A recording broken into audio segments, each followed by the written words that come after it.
एक बड़े office room में काम शुरू होता है, जहां एम्प्लॉयज चुपचाप डॉक्यूमेंट्स पढ़ रहे थे और हर फाइल को ध्यान से जांच रहे थे। इस खामोशी को तोड़ते हुए एक लड़की ने एक उम्मीदवार का रिज्यूम देखा। उसने कनाडा में 6 महीने पढ़ाई की थी, ऑस्ट्रेलिया में 1 साल काम किया था और अपनी भाषा की परीक्षा में सबसे ऊंचा स्कोर हासिल किया था। लेकिन कॉलीग्स ने फैसला किया कि यह काफी नहीं है, क्योंकि यहां सभी इंग्लिश बोलते थे और इसलिए उसकी एप्लीकेशन ठुकरा दी गई। फिर कमीशन अगले उम्मीदवार की तरफ बढ़ी, जिसने यूनिवर्सिटी से ग्रेजुएशन की थी और एक बड़ी कंपीटिंग कंपनी में 2 साल की इंटर्नशिप पूरी की थी। लंबी समीक्षा के बाद आखिरी फोल्डर मेज पर रखा गया। भर्ती का मुख्य दौर पूरा हो चुका था और अब सबसे अहम काम बचा था, यानी स्कूल ग्रेजुएट्स का चुनाव। उन्हें हाई स्कूल ग्रेजुएट्स में से 5% को हायर करना जरूरी था, इसलिए बातचीत जल्दी ही गंभीर हो गई। तभी एक महिला किसी का रिज्यूम पढ़ते हुए हंसने लगी। उसे उस उम्मीदवार के अजीबोगरीब सेल्फ इंट्रोडक्शन ने हंसा दिया था। उस स्कूल ग्रेजुएट ने सीधे लिख दिया था कि वो समझता है कि एम्प्लॉयर लोगों को नंबर्स से आंकना चाहते हैं, लेकिन उसने यह भी गुजारिश की कि उसके तजुर्बे और नजरिए को भी तवज्जो दी जाए। उसने आगे लिखा था कि टेसन कंपनी खुद एक ऐसी जगह है जहां इंसान की कीमत सिर्फ कागजी पैमानों से नहीं आंकी जाती। इन शब्दों ने कमीशन का ध्यान खींचा और कुछ एम्प्लॉयज ने यह भी कहा कि उम्मीदवार ने साफ तौर पर कंपनी और उसके लोगों की तारीफ की है। उस लड़की ने माना कि स्कूल रिज्यूम्स में यह सेल्फ इंट्रोडक्शन सबसे अच्छे में से एक था। फिर उसकी उपलब्धियों की तरफ ध्यान गया। पता चला कि उसने सिर्फ 11 महीनों में अपना टैक्स कंसल्टेंट सर्टिफिकेट हासिल कर लिया था। एक आदमी ने इससे भी दिलचस्प बात नोट की कि काम के दूसरे ही साल में उस यंग मैन ने कोर्ट में एक टैक्स डिस्प्यूट जीत लिया था।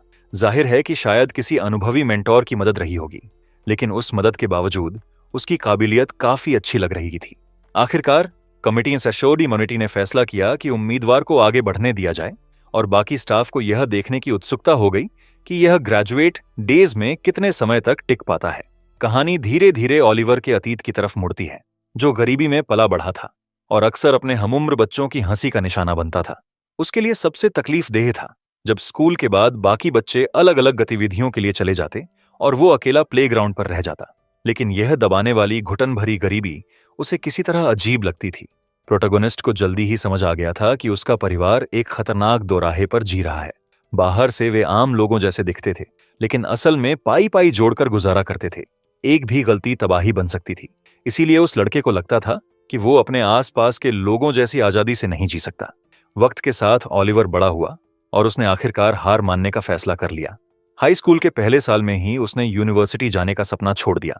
फिर उसने ठान लिया कि दूसरों की राय की परवाह नहीं करेगा और एक शांत जिंदगी जीने पर ध्यान देगा। धीरे धीरे उसने अंदर से सुकून पा लिया और अपनी जिंदगी से काफी हद तक खुश रहने लगा। लेकिन यह चैन ज्यादा देर नहीं टिका। एक दिन हीरो को लगा जैसे वो एक छोटी नाव में बैठा है जो अचानक चरमराने लगी। तभी उसे किसी की आवाज सुनाई दी जो उसका नाम पुकार रही थी। वो कुछ समझ पाता इससे पहले ही नाव टूट गई और ओलिवर खुद ठंडे पानी में जा गिरा, अंधेरे में गहरे डूबता चला गया। उस यंग मैन को एक और बुरी खबर सुनाई दी। उसकी दादी बेहोश होकर गंभीर हालत में अस्पताल पहुंच गई थीं। देखभाल करने वाले ने बताया कि इलाज का ज्यादातर खर्च बीमे में नहीं आएगा और इसने उसकी आखिरी उम्मीद भी छीन ली। प्रोटोगोनिस्ट हैरान था कि अपनी बड़ी बड़ी महत्वाकांक्षाएं छोड़ देने और चुपचाप जीने की कोशिश करने के बावजूद किस्मत उसे नए झटके देती रही। उसे लगा कि जिंदगी पहले से ही बहुत मुश्किल थी और जो हुआ उसने इसे और भी नाकाबिले बर्दाश्त बना दिया। भारी सोच में डूबा हीरो यह मान नहीं पा रहा था कि उसका परिवार पैसों की वजह से लगभग मौत के मुंह में जा पहुंचा। जितना ज्यादा उसे अपनी बेबसी का एहसास होता, उतना ही उसे लगता कि उसके अंदर कुछ अंधेरा और खतरनाक जन्म ले रहा है। लेकिन जल्द ही नर्स की एक खबर ने सभी रिश्तेदारों को चौंका दिया। उसने बताया कि सारा खर्च पहले से ही एक खास दानी इंसान ने पूरा चुका दिया है, जो हॉस्पिटल के आर्थिक सहयोगियों में से एक है। उस कर्मचारी ने बताया कि वो दानी उन लोगों की मदद करता है जो गंभीर आर्थिक मुश्किल में हों, लेकिन सरकारी मदद के दायरे में न आते हों। दादी के इलाज का खर्च उठाने के बाद उस रहस्यमय इंसान ने एक सस्ता लेकिन अच्छा ठीक होने का केंद्र भी ढूंढने में मदद की। लेकिन शुक्रगुजारी की जगह ओलिवर के मन में उलझन थी। उसे समझ नहीं आ रहा था कि कोई अपने पैसे अनजान लोगों को इस तरह दे कैसे सकता है। IMF क्राइसिस से गुजरे एक बाप के हाथों पले बढ़े ओलिवर को यह सिखाया गया था कि इंसान स्वभाव से स्वार्थी होता है और किसी पर भरोसा नहीं किया जा सकता। कुछ वक्त बाद हीरो दोबारा हॉस्पिटल आया और नर्स तुरंत समझ गई कि वो क्यों आया है। उसने थकी हुई आवाज में कहा कि बाकी लोग तो बस शुक्रिया कहकर चले जाते हैं, लेकिन यह कोई छिपे हुए मकसद ढूंढता रहता है। हालांकि इन शब्दों ने ओलिवर के शक को और बढ़ा दिया और वो यह जानने की जिद पर अड़ा रहा कि वो इंसान आखिर है कौन। तब उस महिला ने उसे नसीहत दी कि एक बार तो इंसानी भलाई पर भरोसा करके देखो, लेकिन ओलिवर अपनी बात पर अड़ा रहा। उसकी जिद देखकर उस कर्मचारी के मन में यह सोच आई कि इतनी कम उम्र में इसने कितनी मुश्किलें झेली होंगी। फिर अचानक उसने ऐलान किया कि अगर वो सच में उस दानी इंसान की पहचान जानना चाहता है तो उसे पहले एक काम करना होगा, उसे इंग्लिश या किसी दूसरी विदेशी भाषा का सर्टिफिकेट लाना होगा। इन शब्दों ने हीरो को सचमुच हिला दिया। नर्स का इरादा बुरा नहीं था, लेकिन उसके मन में ये बातें बिल्कुल अलग तरह से गूंजी। उसे लगा जैसे कोई उसे यह बता रहा हो कि वो बस एक गरीब स्कूल ग्रेजुएट है जिसने कुछ हासिल नहीं किया और जवाब पाने का हकदार नहीं है। तभी उस यंग मैन के अंदर कुछ उल्टा साबित करने की तड़प जाग उठी। उसने ठान लिया कि वो एक पेशेवर सर्टिफिकेट से अपनी काबिलियत साबित करेगा और किसी भी कीमत पर कामयाबी हासिल करेगा। ओलिवर ने फैसला किया कि वो टैक्स कंसल्टेंट का लाइसेंस ले सकता है।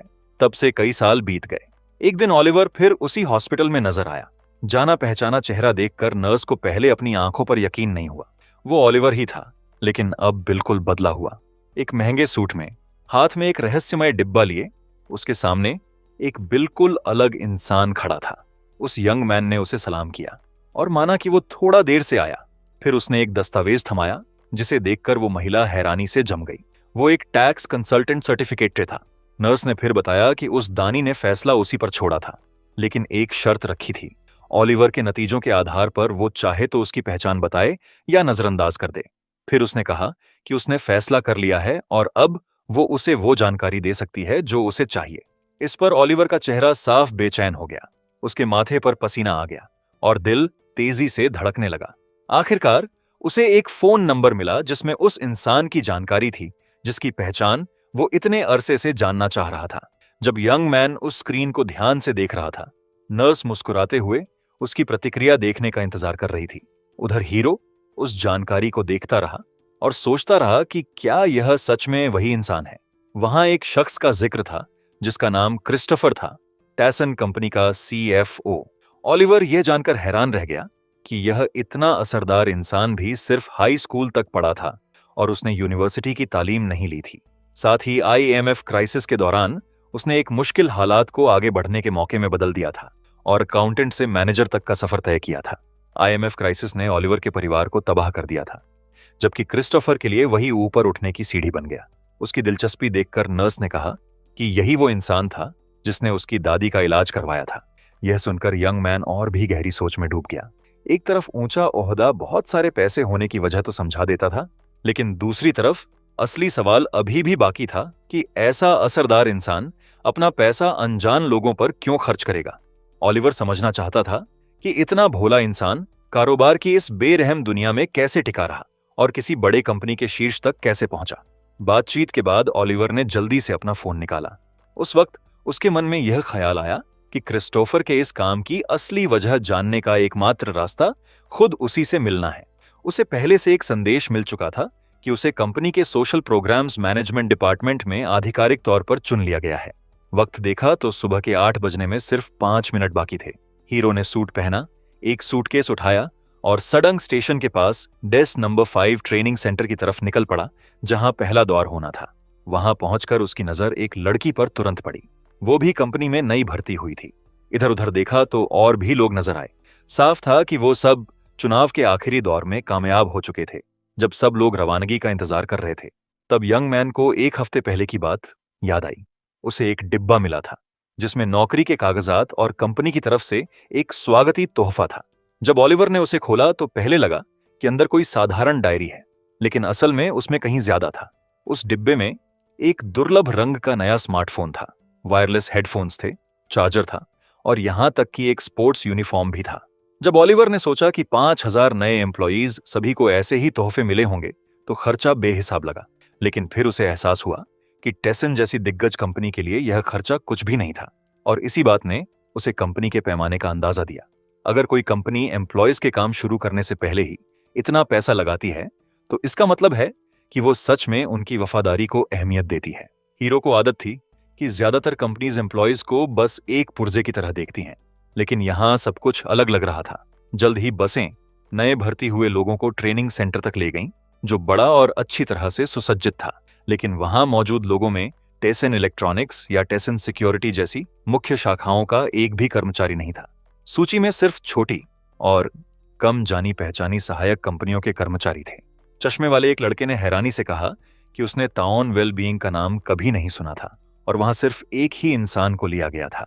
यह सुनकर ओलिवर को धीरे धीरे सब समझ आ गया कि बिना यूनिवर्सिटी की डिग्री के एक हाई स्कूल ग्रेजुएट को वहां क्यों लिया गया। लेकिन निराश होने की बजाय उसे क्रिस्टोफर की कहानी याद आई और उसने सोचा कि ऐसी जगह ऊपर जाने की पहली सीढ़ी ही हो सकती है। इस बीच कुछ नए भर्ती हुए लोग छोटी सहायक कंपनियों के बारे में तंज भरी बातें करते रहे। एक ने तो यहां तक कह दिया कि उसे ऐसे लोगों के साथ रहने की कल्पना करके भी बेचैनी होती है। प्रोटैगनिस्ट ने बस एक लंबी सांस ली।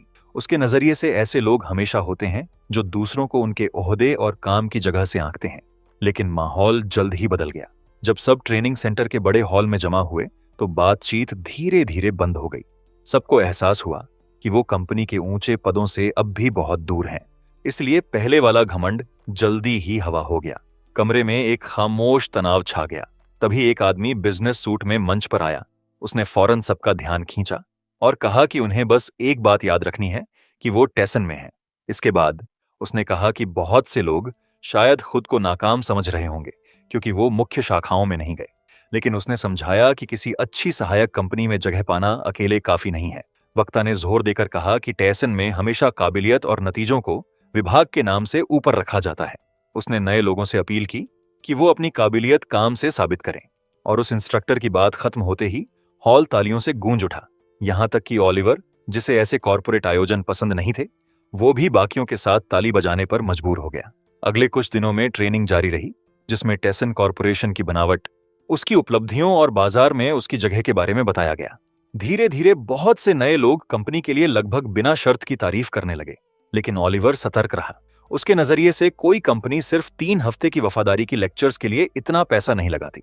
हीरो को यकीन था कि ट्रेनिंग का असली मकसद ऐसे कर्मचारी तैयार करना था जो फौरन काम पर लग सकें। इसीलिए वो एक नए इम्तिहान का इंतजार करता रहा और कुछ दिनों बाद उसका अंदाजा सही निकला। लेक्चर्स अचानक बंद हो गए और नए लोगों के सामने तरह तरह के सामान के पीपे और डिब्बे आ गए, जिससे सब हैरान रह गए। हर किसी को अलग अलग चीजें मिलीं। किसी को डेंटल फ्लॉस, किसी को सुइयां और किसी को दूसरा छोटा सामान। फिर लाउडस्पीकर पर ऐलान हुआ कि जो भी सामान मिला है उसे दिन के अंत तक बेचना होगा। यह खबर सुनते ही अफरा तफरी मच गई। लोगों को समझ नहीं आ रहा था कि कुछ घंटों में यह काम कैसे होगा। जब ज्यादातर लोग सिर खपा रहे थे, ओलिवर शांत था, जैसे उसे टेसन से कुछ ऐसे ही की उम्मीद थी। जल्द ही एक नए भर्ती हुए ने नाराज होकर कहा कि आयोजकों को कम से कम पहले से बता देना चाहिए था। उधर हीरो अपना डिब्बा देख रहा था, जिसमें 100 से ज्यादा बॉल पॉइंट पेन्स थे।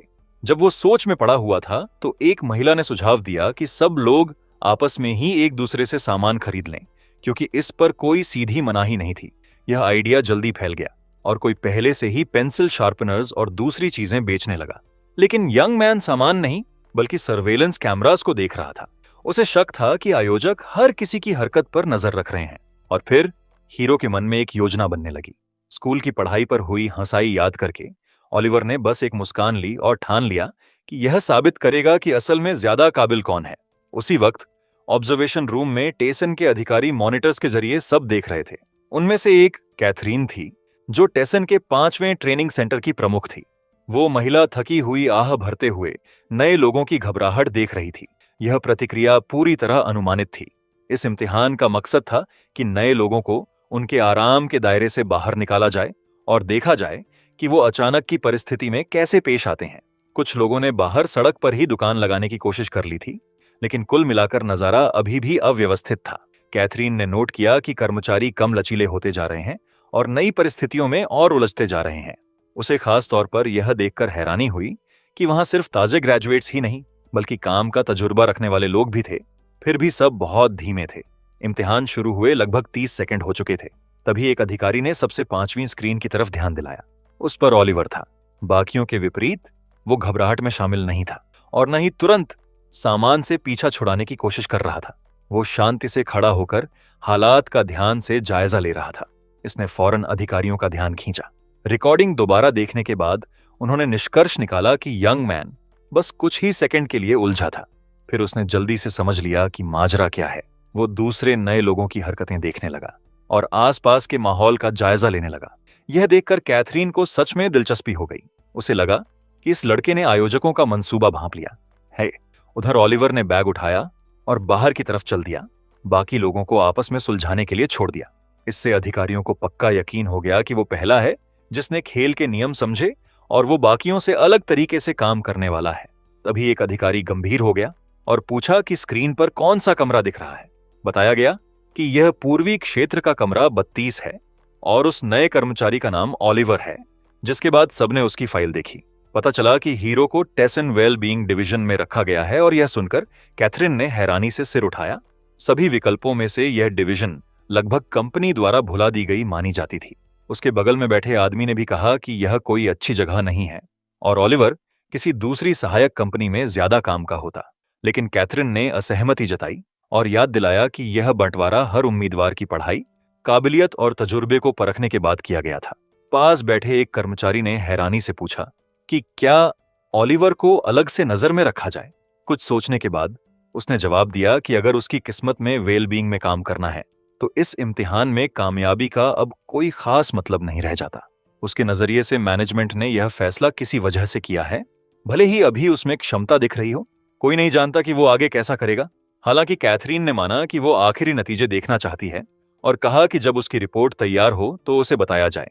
आसपास के कर्मचारी हैरान थे क्योंकि वो एग्जीक्यूटिव डायरेक्टर किसी नए कर्मचारी की रिपोर्ट में शायद ही कभी दिलचस्पी लेती थी। इस बीच एक कर्मचारी ने पूछा कि क्या मैनेजमेंट सच में पूरा दिन ऑब्जर्वेशन रूम में बिताने का इरादा रखती है। कैथरीन ने सिर हिलाकर हाँ की। जाहिर था कि उन्हें खाना भी वहीं खाना था। जल्द ही किसी को स्टेशन के पास एक अजीब फ्लैश ड्राइव बेचने वाले की याद आई और पूछा कि क्या किसी ने उस इंसान को देखा है। सबको वो बेचारा याद आ गया जिसने सामान बेचने की अच्छी जगह तो चुनी थी, लेकिन उसे बेचने का कोई ढंग नहीं था। सबको अच्छी तरह पता था कि नए लोग शायद कंपनी को इस आजमाइश के लिए कोस रहे होंगे, लेकिन ट्रेनिंग सेंटर के कर्मचारियों के लिए यह प्रशिक्षण का एक जरूरी हिस्सा था। उन्हें यकीन था कि यह तजुर्बा आगे चलकर नए लोगों के काम आएगा। अगर कोई काम के पहले दिन ही सक्रियता से सामान बेच सकता है तो आगे उसे पटरी से उतारना बहुत मुश्किल होगा। जल्द ही वापस काम पर लगने का वक्त आया और सब अपनी अपनी जगह बैठ गए। लेकिन अचानक दरवाजे पर मैनेजर नमूदार हुआ। उसका घबराया हुआ चेहरा देखते ही वहां मौजूद सबका ध्यान उस पर चला गया। उसने चिंताजनक खबर सुनाई कि ट्रेनिंग सेंटर से सभी पेन्स गायब हो गए हैं। उधर ऑब्जर्वेशन रूम में काम जारी रहा। कैथरीन ने बाद में स्टाफ को याद दिलाया कि नए लोगों से रिपोर्ट्स इकट्ठी की जाए और जो लोग डॉर्म के अंदर सामान बेच रहे हैं उन पर खास नजर रखी जाए। वो एग्जीक्यूटिव डायरेक्टर खुद शांति से सुशी खाते हुए स्क्रीन्स देख रही थी। दोपहर होने को थी, इसलिए कर्मचारी खाना खा रहे थे, लेकिन कोई भी अनहोनी ना हो इसलिए अधिकारी ड्यूटी पर थे। उधर नए लोग अभी भी जल्दी से जल्दी अपना सामान बेचने की कोशिश में थे। इसी दौर में मजबूत और कमजोर लोगों के बीच फर्क साफ नजर आने लगा। कुछ घर घर जाकर बेच रहे थे तो कुछ सीधे कंपनी के अंदर सामान सजा रहे थे। कुछ नए लोगों ने सुझाया कि सब मिलकर एक तय कीमत पर आपस में सामान बदल लें। यह सुनकर कैथरीन को मुश्किल से गुस्सा रोकना पड़ा। उसके नजरिए से यह बिक्री नहीं बल्कि सीधा लेन देन था। नए लोग बस नुकसान से बचने की कोशिश कर रहे थे, बिना यह समझे कि इम्तिहान का मकसद क्या है। इसके बावजूद वो कैमरास के जरिए ओलिवर पर नजर रखती रही। मन के किसी कोने में उसे पहले ही यकीन हो गया था कि आगे के नतीजों का कोई खास मतलब नहीं। वो वेल बीइंग में है तो उसे फॉलो करना उतना दिलचस्प नहीं रहना चाहिए, लेकिन उत्सुकता फिर भी उसे खींचे जा रही थी। यह तसल्ली करने के बाद कि अभी तक कुछ असाधारण नहीं हुआ, वो एग्जीक्यूटिव डायरेक्टर आराम से खाना खाने और स्क्रीन्स देखने में लग गई। फिर उसने रिमोट उठाया और मनचाही स्क्रीन पर स्विच किया।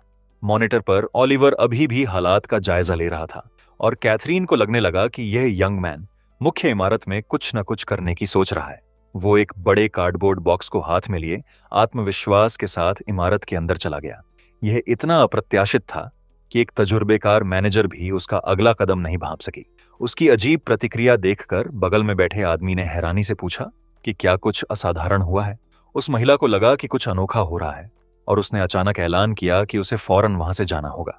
यह सुनकर कर्मचारी घबरा गए क्योंकि मैनेजमेंट ने सबको कम से कम इधर उधर घूमने की हिदायत दी थी, लेकिन वो एग्जीक्यूटिव डायरेक्टर ने बस इतना कहा कि जो हो रहा है वो बेहद जरूरी है और उसे खुद अपनी आंखों से देखना है।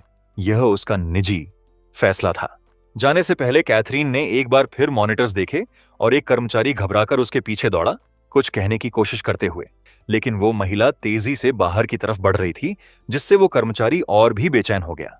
किसी को नहीं पता था कि उसने स्क्रीन पर आखिर क्या देखा। उसी वक्त ओलिवर ने हाथ में एक पेन उठाया और वहां जमा लोगों को खुशी से बताया कि आखिरी कॉपी बिक गई। फिर उसने सबका शुक्रिया अदा किया। जब आसपास के लोग यह सुनी सुनाई बात पचाने की कोशिश कर रहे थे, हीरो ने फिर से झुककर सलाम किया। इसके बाद उसने हैंडल वाली एक टोकरी उठाई और ऐलान किया कि उसने शुक्रिया के तौर पर ग्राहकों के लिए तोहफे तैयार किए हैं। यह सुनते ही हैरानी की लहर दौड़ गई। लोगों को पेन्स मिलने लगे और उनके साथ लगी पर्चियां दिखीं। एक कर्मचारी ने वो पर्ची पढ़ी तो हैरान रह गई, जिस पर उसकी गुम हुई पेन की जगह लिखी थी। जल्द ही यह साफ हो गया कि बाकी कर्मचारियों को भी उनकी पेन्स वापस मिल गई थीं, और सहूलियत के लिए ओलिवर ने हर पेन के साथ मालिक का नाम लिखी एक पर्ची लगाई थी। ओलिवर चारों तरफ की प्रतिक्रियाएं देखकर संतुष्ट मुस्कान लिए के खड़ा था। उसने शालीनता से विदाई ली और खुशी जाहिर की कि सबको उसका आइडिया पसंद आया। कुछ पलों के लिए स्टाफ सचमुच जम गई। फिर पूरा हॉल तालियों से गूंज उठा। बहुतों ने माना कि ट्रेनिंग सेंटर में काम करते हुए उन्होंने कभी ऐसा नहीं देखा था। लेकिन उसी वक्त कैथरीन अचानक उस नौजवान के पीछे नमूदार हुई, जिससे फिर से सब हैरान रह गए। एग्जीक्यूटिव डायरेक्टर को देखकर कर्मचारी उनका स्वागत करने दौड़े। कंपनी की उस प्रमुख को अपने सामने देखकर हीरो थोड़ा चौंका, लेकिन फौरन आदर से झुक गया। हालांकि कैथरीन ने औपचारिकताओं में वक्त नहीं गंवाया और सीधे पूछा कि उसने पेन्स कितने में बेची। नौजवान ने सिर उठाया और पहले तो उसे यकीन ही नहीं हुआ कि उसने क्या सुना, लेकिन उस महिला ने और गंभीर लहजे में सवाल दोहराया।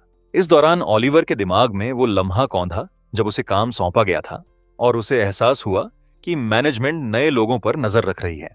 इससे उसने एक और नतीजा निकाला कि अगर ऑब्जर्वेशन रूम चलती रही तो कोई जल्दी से कैमरा फुटेज नहीं देख पाएगा।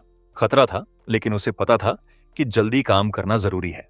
पहले उसने ध्यान से दूसरे नए लोगों का काम देखा, फिर चुपके से गोदाम में घुसा, एक बड़ा कार्डबोर्ड बॉक्स निकाला और अपनी योजना पर अमल शुरू किया। वर्तमान में लौटते हुए ओलिवर ने उस एग्जीक्यूटिव डायरेक्टर को देखा जो अभी भी जवाब का इंतजार कर रही थी। नौजवान ने हल्की मुस्कान के साथ बताया कि उसने 12,000 डब्ल्यू कमाए और फिर अपनी रणनीति समझाई। बाकी पार्टिसिपेंट्स को भी पेन्स मिली थीं। एक पेन की बाजार कीमत 1500 डब्ल्यू थी, लेकिन बल्क में खरीदने पर कम होती है। चूंकि उसे नहीं पता था कि कंपनी ने सामान किस कीमत पर खरीदा था, इसलिए उसने रिटेल की बजाय होलसेल कीमत पर ध्यान दिया। कैथरीन ने पूछा कि उसने पेन्स ज्यादा महंगी क्यों नहीं बेची, क्योंकि जिनकी चीजें गुम थीं वो तो मजबूरी में खरीदते। जवाब में ओलिवर ने समझाया कि उसका मकसद सामान बेचना था और इसके लिए उसने ऐसी स्थिति बनाई जिसमें लोग खुद खरीदना चाहें। फिर उसने आसपास के कर्मचारियों की तरफ इशारा करते हुए कहा कि यह सब इसलिए काम आया क्योंकि लोगों को आइडिया दिलचस्प लगा। लेकिन कैथरीन ने सवाल जारी रखा और पूछा कि उसने कीमत और कम क्यों नहीं रखी। हीरो ने जवाब दिया कि उसे पेन्स की असल लागत नहीं पता थी। पहली प्राथमिकता बेचना था, दूसरी फायदा कमाना। मैनेजर ने फौरन अगला सवाल दागा कि फायदा कमाना इतना जरूरी क्यों था। इस सवाल ने पहले ओलिवर को उलझन में डाला, लेकिन जल्द ही उसे सही जवाब मिल गया। नौजवान ने समझाया कि किसी भी कंपनी का मकसद फायदा कमाना होता है और इसीलिए उसने टेसन में काम करने का फैसला किया। इस जवाब ने कैथरीन का रवैया उस नए कर्मचारी के प्रति साफ तौर पर बदल दिया। इसके बाद एग्जीक्यूटिव डायरेक्टर ने एक और सवाल किया कि शहर में और भी ज्यादा खरीदार हो सकते थे, तो ओलिवर ने अपना बाजार सिर्फ उसी जगह तक क्यों सीमित रखा। ओलिवर ने समझाया कि ज्यादातर नए लोग शायद पहले से ही शहर में सामान बेचने निकल गए होंगे, लेकिन शहर का बाजार भी सीमित है। उसने कहा कि मुख्य इमारत में कर्मचारियों की तादाद भी कम थी, यानी यह बाजार छोटा और काबू में रखने लायक था। इसके बाद उसने आत्मविश्वास के साथ कहा कि बाजार के इसी छोटे आकार की वजह से वो हालात को अपनी मनचाही दिशा में मोड़ पाया। जब ओलिवर की बात खत्म हुई तो चारों तरफ सन्नाटा छा गया। वहां मौजूद लोगों को अपने कानों पर यकीन नहीं हो रहा था। ओलिवर ने सिर्फ काम पूरा नहीं किया था, उसने उस काम को ही अपने मकसद को हासिल करने का जरिया बना दिया था। धीरे धीरे आसपास के लोग उसे इज्जत की नजर से देखने लगे। कुछ को तो लगा जैसे वो किसी नई दास्तान के जन्म के गवाह बन रहे हैं। कैथरीन भी जवाब से खुश थी। जब उसने हेरफेर शब्द सुना तो उसके चेहरे से गंभीरता हट गई और एक मुस्कान आ गई। उसने साफ कर दिया कि वो सब समझ गई है। फिर बस पलटकर चली गई और ओलिवर हल्की हैरानी में खड़ा रह गया, लेकिन अंदर से वो संतुष्ट था। आखिरकार उसने टेसन कॉर्पोरेशन के एक डायरेक्टर को प्रभावित किया था। जब वो यही सोच रहा था, तभी एक कर्मचारी ने उसे आवाज दी और उस नए कर्मचारी का नाम पूछा। ओलिवर अपना परिचय देने ही वाला था कि कैथरीन ने बीच में ही शांत लहजे में उसका पूरा नाम ले लिया। यह सुनकर हीरो हैरान रह गया, और उससे भी ज्यादा हैरान वो तब हुआ जब मैनेजर ने फौरन टेसन वेलबीइंग डिवीजन में उसकी नियुक्ति की जानकारी भी जोड़ दी। इन शब्दों ने न सिर्फ ओलिवर को बल्कि वहां मौजूद सभी को चौंका दिया, लेकिन कैथरीन खुद बस मुस्कुराई और चली गई। और ओलिवर को अभी भी यकीन नहीं हो रहा था कि एग्जीक्यूटिव डायरेक्टर उसका नाम जानती थी। अगले दिन नए कर्मचारी असेंबली हॉल में जमा हुए और हीरो इस बात पर सोच रहा था कि पार्टिसिपेंट्स को एक बार फिर कंपनी की अलग अलग शाखाओं के हिसाब से बैठाया गया है। इस बीच सब कल के काम की खूब चर्चा कर रहे थे। बहुतों ने माना कि उन्हें वो लगा था ट्रेनिंग आसान होगी, लेकिन वो बहुत गलत थे। उन्हें सुनते हुए ओलिवर को एहसास हुआ कि लगभग सभी नए लोगों ने या तो आपस में सामान बदला था या फिर सबसे आसान तरीके से काम निपटाया था। लेकिन खुद डायरेक्टर का उससे मिलने आना यह सोचने पर मजबूर कर रहा था कि यह फायदेमंद रहेगा या उल्टा मुसीबत बनेगा। तभी ओलिवर ने नजर उठाई और कैथरीन को मंच पर देखा। उसे उत्सुकता हुई कि आज वही क्यों बोलने आई हैं। उधर उस महिला ने कमरे में नजर दौड़ाई और लगभग फौरन उस हीरो को देख लिया जो सब कुछ ध्यान से देख रहा था। एक पल के लिए दोनों की नजरें मिली। ओलिवर हल्का सा चौंका, कैथरीन भी थोड़ी हैरान हुई, लेकिन बस एक पल में ओलिवर ने खुद को संभाला, सीधा बैठा और ध्यान से आगे देखने लगा। यह प्रतिक्रिया देखकर कैथरीन पहले हैरान हुई, फिर मुस्कुरा दी। उसने ऐलान किया कि आज के प्रोग्राम से पहले कल के नतीजों का जायजा लेना जरूरी है। इसके बाद डायरेक्टर ने बताया कि ट्रेनिंग सेंटर के कर्मचारियों की रिपोर्ट्स और राय के आधार पर मैनेजमेंट ने सभी पार्टिसिपेंट्स का मूल्यांकन पूरा कर लिया है। हालांकि स्कोर्स खुद नहीं बताए गए। इसके बजाय पार्टिसिपेंट्स को उनके स्कोर्स के हिसाब से टीम्स में बांटा गया। कैथरीन ने बताया कि 20 टीम्स बनाई गई हैं और कल के काम में शीर्ष 20 पार्टिसिपेंट्स को कैप्टन की जिम्मेदारी दी जाएगी। फिर कैप्टन्स के नामों का ऐलान शुरू हुआ। 20वीं टीम के लीडर का नाम कॉलिंस निकला। वो तालियों के बीच अपनी सीट से उठा। इस दौरान चार्ल्स नाम के एक लड़के को पूरा यकीन था कि उसका नाम अभी इसलिए नहीं आया क्योंकि वो ऊंची रैंक पर है। पहले वो थोड़ा निराश था कि ट्रेनिंग सेंटर नंबर 5 में आया, लेकिन बाद में उसने अपना मन बदल लिया था। लीडर्स के नाम आते रहे, लेकिन उसका नाम नहीं आया। आखिरकार कैथरीन ने पहली टीम के लीडर का नाम बताया। वो ओलिवर निकला। यह सुनते ही चार्ल्स ने तेजी से हीरो की तरफ सिर घुमाया। उसका शांत चेहरा देखकर वो और भी ज्यादा जल गया। खुद को रोक न पाने पर वो वहीं हॉल में जोर से बोल पड़ा और जानना चाहा कि ओलिवर को पहली जगह क्यों मिली। इस गुस्से के भड़कने के बाद वहां मौजूद सबने फौरन उसकी तरफ देखा। कैथरीन ने रिपोर्ट देखी और हैरानी से पूछा कि क्या उसे नतीजों या टीम लीडर्स की नियुक्ति पर कोई आपत्ति है। लेकिन वो नौजवान, जिसे पता चल गया था कि वो दूसरे नंबर पर है और दूसरी टीम का कैप्टन है, अब अपनी खींच नहीं रोक पाया। उसने कहा कि यह कोई शिकायत नहीं, बल्कि एक ऐसी बात को समझने की कोशिश है जो उसे बिल्कुल बेतुकी लग रही है। उसके मन में यह नाइंसाफी लग रही थी। उसने खुद को यह समझाया कि वो इसलिए नहीं बोल रहा कि वो हार रहा है, बल्कि इसलिए कि वो इंसाफ चाहता है। उसे ओलिवर याद आया, जो ट्रेनिंग के दौरान अक्सर बेफिक्र नजर आता था और सबसे मेहनती ट्रेनी नहीं लगता था। नौजवान ने कैथरीन की तरफ देखा और याद दिलाया कि मूल्यांकन के पैमाने अभी तक बताए नहीं गए हैं। मैनेजर साफ तौर पर तन गई और बोली कि यह जानकारी गोपनीय है, लेकिन इस जवाब ने नाराजगी और बढ़ा दी। उसके नजरिए से अगर तीसरी टीम की लीडर एम्मा पहले नंबर पर आती तो वो बिना किसी सवाल के उसे बधाई देता। आखिरकार उस नौजवान ने इशारा किया कि उस स्कूल ग्रेजुएट को खास सहूलियत और तरजीह दी गई है। इस वक्त तक ओलिवर चुपचाप सब देख रहा था। चार्ल्स की इस बात के बाद पूरे कमरे में सन्नाटा छा गया। चार्ल्स को महसूस हुआ कि माहौल तेजी से तनावपूर्ण होता जा रहा है। साथ ही कैथरीन ने उस बहस करने वाले को साफ नापसंदगी से देखा। चारों तरफ फुसफुसाहट और चर्चाएं शुरू हो गईं। कुछ लोग मान रहे थे कि चार्ल्स की बात में दम है। कुछ ने कहा कि प्रोग्राम के जरिए कंपनी में आना मुमकिन है, लेकिन किसी ताजा स्कूल ग्रेजुएट का पहले नंबर पर आना अजीब लग रहा था। कुछ लोगों की हमायत मिलते देख चार्ल्स का हौसला बढ़ा। उसने खुद को यकीन दिलाया कि वो बस सच बोल रहा है और उसे ऐसे सवाल पूछने का पूरा हक है। लेकिन अगले ही पल कुछ अनजाना हुआ। कैथरीन के चेहरे पर एक मुस्कान आई जो एक साथ मजाक उड़ाने वाली और हिकारत भरी थी। यह देखकर चार्ल्स एक पल के लिए हड़बड़ा गया। फिर एग्जीक्यूटिव डायरेक्टर शांत लहजे में बोली। उसने कहा कि उसके सामने खड़ा नया कर्मचारी बहुत आत्मविश्वासी है। शायद वो हमेशा सबसे अच्छा रहा है और एक खुशहाल घर में पला बढ़ा है। इन शब्दों ने चार्ल्स को पूरी तरह उलझा दिया। पहले तो उसे लगा कि उसकी तारीफ हो रही है, लेकिन कैथरीन का लहजा जल्द ही एकदम बदल गया। उसने कहा कि टेसन कॉरपोरेशन में बेहिसाब काबिल लोग हैं। इसके बाद वो असल बात पर आई और पूछा कि क्या उसे पता है कि कंपनी कर्मचारियों को चुनने के लिए किन पैमानों का इस्तेमाल करती है। जवाब का इंतजार किए बिना उसने खुद समझाया कि लगभग किसी को भी एक अच्छा कर्मचारी बनाया जा सकता है। जिम्मेदार और आज्ञाकारी कर्मचारी बनाना मुश्किल नहीं है।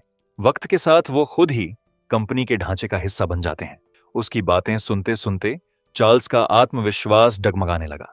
उसे समझ नहीं आ रहा था कि यह बात आखिर कहां जा रही है। उधर कैथरीन ने साफ जता दिया कि कंपनी उस जैसे दर्जनों और कर्मचारी तैयार कर सकती है। इसी ख्याल ने उस नौजवान को बेहद बेचैन कर दिया। यह देखकर कि बहस करने वाला बिल्कुल चुप हो गया है, एग्जीक्यूटिव डायरेक्टर ने चैन की सांस ली और फिर सब लोगों को संबोधित किया। कैथरीन ने कहा कि हर नए कर्मचारी ने अच्छा काम किया है और आगे कंपनी का बेहतरीन कर्मचारी बन सकता है, लेकिन सभी पार्टिसिपेंट्स में से सिर्फ एक इंसान था जो इम्तिहान का असली मतलब समझ पाया और खेल के नियम ही बदल दिए। इसके बाद उसने पोडियम पर हाथ रखा और जो भी आपत्ति जताना चाहे उसे आगे आने का मौका दिया, लेकिन हॉल में पूरी तरह खामोशी छा गई। अब किसी की हिम्मत नहीं थी बहस करने की। यहां तक कि चार्ल्स, जो अभी कुछ देर पहले जोर जोर से जवाब मांग रहा था, अब बस चुपचाप दांत पीस रहा था। आखिरकार उसे बाकी लोगों की नजरों के बीच अपनी सीट पर बैठना पड़ा। यह देखकर कि झगड़ा सुलझ गया है, एग्जीक्यूटिव डायरेक्टर पोडियम से हट गई। फिर प्रेजेंटर ने प्रोग्राम के अगले दौर की घोषणा की। कुछ देर बाद सब कंपनी के ट्रेनिंग ग्राउंड पर पहुंचे। कैथरीन सोच में डूबी आगे चल रही थी और एक स्टाफ मेंबर उसके पीछे था, जिसने आखिरकार धीरे से पूछा कि सब ठीक तो है, लेकिन मैनेजर ने कोई जवाब नहीं दिया, जिससे वो कर्मचारी और हैरान हो गया। अचानक कैथरीन इतनी जोर से हंसी कि उसने अपना पेट थाम लिया और माना कि आज की घटनाओं ने उसे खुशी दी। उसने कहा कि ट्रेनिंग सेंटर नंबर 5 उसकी उम्मीद से कहीं ज्यादा दिलचस्प निकला। पहले इससे किसी को कोई खास उम्मीद नहीं थी। यह सुनकर उस कर्मचारी ने सावधानी से पूछा कि क्या नए लोगों को पहले से बता देना अच्छा नहीं होता कि मैनेजमेंट किन खूबियों को अहमियत देती है। लेकिन डायरेक्टर ने इस आइडिया को फौरन नकार दिया और कहा कि अगर लोगों को पैमाने पता हो तो कुछ लोग बस उसी व्यवहार की नकल करने लगेंगे। वो कर्मचारी समझ गया कि अगर मैनेजर सच में हीरो को आगे करना चाहती तो उसे ऊंचा ओहदा देना काफी होता, लेकिन पहला नंबर लाजिमी तौर पर बहुत ध्यान खींचता है, और वो नौजवान सभी प्रतिद्वंद्वियों की नजरों में आ गया। उसी पल उस कर्मचारी ने कैथरीन के चेहरे पर एक संतुष्ट मुस्कान देखी और अचानक कुछ समझ आया। लगता है उसने जानबूझकर प्रोटोगोनिस्ट के लिए मुश्किल हालात बनाए ताकि उसकी असली सीमाएं परखी जा सकें। फिर उस लड़की ने उससे पूछा कि क्या उसे खुद जानने की उत्सुकता नहीं है कि यह लड़का असल में है कौन। अगर वो सच में इतना असाधारण है तो ऐसे ही हालात में उसकी असली फितरत सामने आएगी। उसे अपने करियर में मिले वो लोग याद आए जो डरे हुए थे, जिनमें आत्मविश्वास नहीं था, जो घमंडी थे, और यहां तक कि जो उसके सामने खुलकर विरोध करते थे। चार्ल्स के साथ हुई हालिया बहस भी उसके जहन में आई, लेकिन ओलिवर उन सब से अलग था। कैथरीन के मुताबिक यह नौजवान उलझा जरूर था, लेकिन उसने हालात को खुद पर हावी नहीं होने दिया। उस महिला ने माना कि उसने अपनी जिंदगी में ऐसा इंसान सिर्फ 2 बार देखा है। कर्मचारी ने हैरानी से पूछा कि पहला कौन था। इस सवाल के जवाब में कैथरीन ने बस इतना कहा कि उसे खुद यकीन नहीं है। फिर कहा कि वो थकी हुई है और अपने साथी को भी थोड़ा आराम करने की सलाह दी। कर्मचारी ने समझते हुए सिर हिलाया और विदा ली, लेकिन उसके मन में ट्रेनिंग सेंटर नंबर 5 किसी छुपे हुए मैदान ए जंग जैसा लग रहा था। इस पूरे ढांचे को बनाने वाली सीईओ कैथरीन साफ तौर पर कोई साधारण लीडर नहीं थी। कंपनी के मुख्यालय में ऐसे लोग थे जो अनगिनत आजमाइशों से गुजरे थे और वो उनके हौसले की तारीफ किए बिना नहीं रह सका।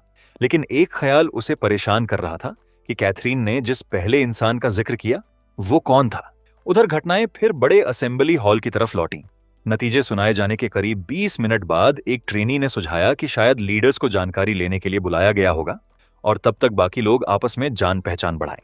इसके बाद कमरे का माहौल काफी खुशनुमा हो गया। पार्टिसिपेंट्स एक दूसरे से परिचय करने लगे, अपनी अपनी टीम्स की बातें करने लगे और कामों पर चर्चा होने लगी। बातचीत जल्द ही अलग अलग बिक्री के तरीकों और आने वाले कामों में मिलकर काम करने की संभावनाओं पर आ गई।